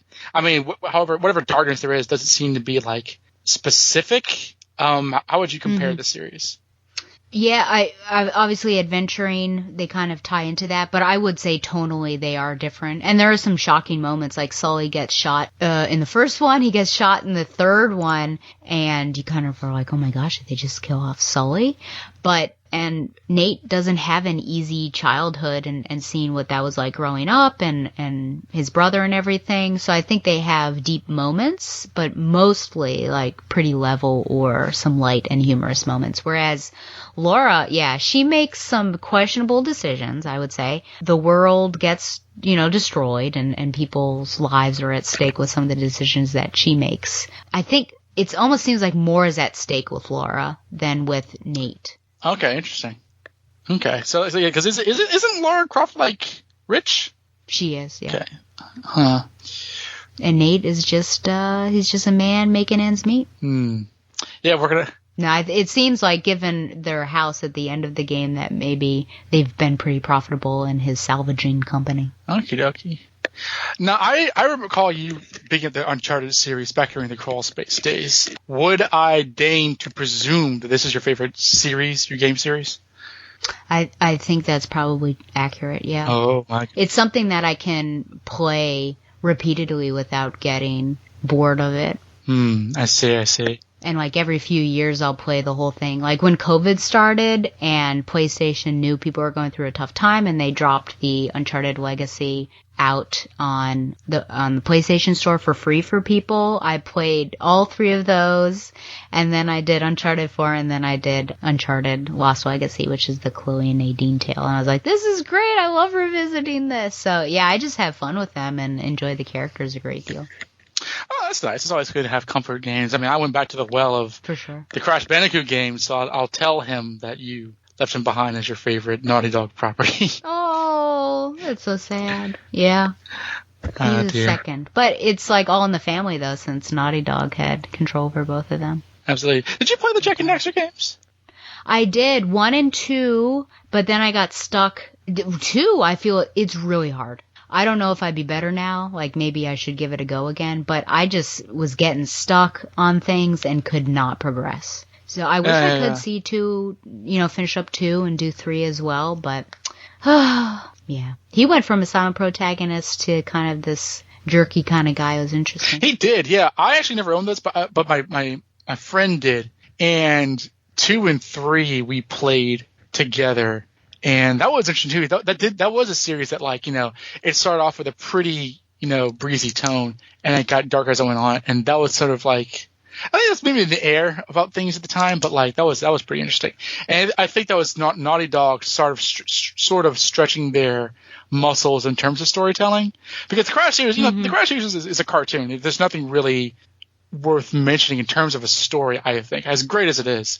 And Jak and Daxter started out similarly, and then it kind of developed and matured. And then you have this, and then you have The Last of Us, which is, dark as pitch. So, like, it's actually kind of interesting that we've mentioned Naughty Dog properties quite a bit in this episode. Yeah. Man. Well, how do you feel about the list? I don't see anything wrong with my list. I don't know what you're bugging about. Yeah. Well, you let me know when you listen back if you feel any guilt for what you've done. I don't think I've ever done anything wrong. Oh my God. How do you feel about the list? Are you like, maybe Nathan and Alina weren't my number one. Maybe it was really Johnny Cage and Sonya Blade all along. Have I made a mistake? Interesting. That would be a shock. Yeah.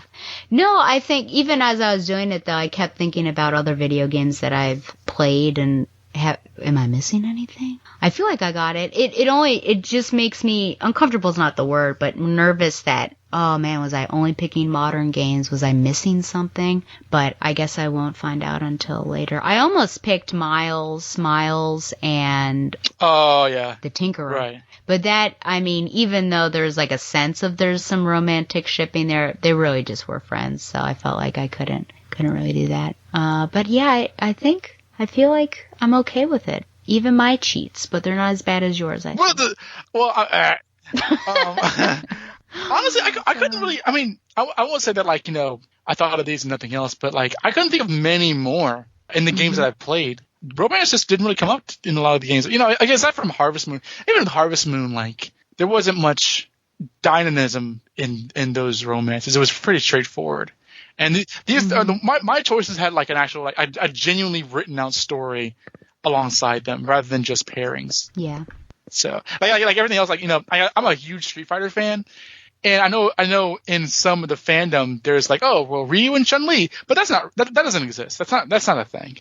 So I couldn't really like go towards that because there's nothing to really talk about there aside from just fan art and stuff. Mm-hmm. No, so that's not really a ship anyway. So that's why I said this is actually kind of tricky for me, but I still believe in my list. Like I said, like, like the boss and Naked Snake, they're not really a couple, but they are a couple. And I think that like it's sort of like the friends turn enemies turn, like that's sort of the passion between that relationship. I think really drove it to sticking to my mind. So like, but yeah, stay mad if you want to about to play Cloud to stop. Yeah, I know you don't care. Yeah. Well, as always, though. It's been fun. Oh, I hope so. I'm glad. I had fun. I'm not surprised we went as long as we did. I know part of that's my fault, but like it was fun all the same. Yeah, for sure. Where can listeners find you and support you? Well, it'd be nice if they could support me. You can find me in a few places. You can find my written work at DC Infinite, of which I have recent work to be read on there. My name is credited on there. I am reviewing the awesome Nightwing series by Tom Taylor and Bruno Redondo over the BatmanUniverse.net. My main gig is co-hosting with Harrison Chu Questions We Don't Have Answers over at QNoAnswers.com. Our most recent episode was sort of us taking the pulse of how the world is in regards to several things going on. And at various points, we talk about like Joss Whedon and Pokemon and various other things. So that's our most recent episode as of this recording. And that's pretty much it. I mean, I'm on Twitter, DonoDMG1. So feel free to dox me there. I heard that you're going to have Joe Rogan on as a guest on Quinoa. You did? Really? Who told you that? Did he say that? Just kidding. No. He's just asking questions. You're going to have a double whammy. You'll have Joe Rogan and Candace Owens on. He had Candace Owens on his show and called her an idiot, basically. Oh, my God. Candace Owens recently was like, what I believe, that, the moon landing was fake. And I'm just like, stop. Please stop. Well, I have to say that there are actually some really intelligent people that believe the same. I'm sure there are, but she's not one of them. Jeez. I opened the can of worms. Now remember, friends, that the quinoa and the BTO are nemesis. So just wait, since when? Be wise. Just kidding. Oh, just a dramatic confrontation and conflict. Historically, quinoa is enemies with required reading. That is true. I hope we've made up for it, but there is one blot on our resume, and Tom and I feel real bad about it. Yeah, that's in the past. Alas. Yes, we're trying to be better. Yes, quinoa, I occasionally download it. There was a month where I had like 4 episodes on my iPod, and I thought, what is the world coming to? So I do sometimes approve of it. As you know, I will call you out, as any good friend will do, in a serious way, not as a joking kind of trolling you way, did, and it was the right thing to do. Yeah, I like to hold you guys accountable, but you have been gracious enough to let me on a couple times, and I appreciate that. So who knows if the Stella will appear on the quinoa in 2022, but yeah. Yeah, who knows? I mean, there's a number of things. Probably not the next one, because I think the next one will be pretty personal, but like, we play it all by ear, so we shall see. I bet so. Well, remember, you can send any questions or comments to batgirltooracle@gmail.com, like the show on Facebook, or follow it on Twitter @batgirltooracle. I've been tweeting. I should have done a live tweet session while I was doing this, but I did put 2 tweets up. I thought one would have been sufficient, but then Donovan went and did what he did, and I had to tweet around. You can subscribe to the show on YouTube. I'm sorry. There's a lot going on this month, and so not having a Zoom or a video one kind of cut down on work that I would have to do. So that's why there's not one on for this one. Follow Batman Universe on Facebook and Twitter as well, and support the Batman Universe by subscribing to Patreon. Once again, thanks to Mile High Comics by sponsoring Batgirl the Oracle, the Barbara Gordon podcast. If you say what I think you're going to say, I'll be strangling you. But fly next for Until next time. I'm winking. Fly on, Batgirls lovers. Oh, he's going to say T5. Fight on, Final Fantasy shippers. Oh, man. Just plain Barbara Gordon, masquerading for a lark as she rides into the night on her special Batgirl cycle. Who knows? Is the dynamic duo destined to become the triumphant trio? Only time will tell us more about this dazzling daredoll. I love a happy ending, don't you? The internet's rife with footage of Spider-Man chasing the Black Cat across the rooftops. And apparently, there are hordes of young people cheering them on. They're called shippers. No, that has nothing to do with boats. It's short for relationship. As in, they really want Spider-Man and the Black Cat to be together romantically. Or they really don't. And they have quite intense arguments about it. Flame wars, I believe, is the term. You know, in my day, we didn't have time for flame wars about shipping. You know why? Because we had jobs. So here's J. Jonah Jameson's public service announcement to our youth. You're into shipping? Join the Navy!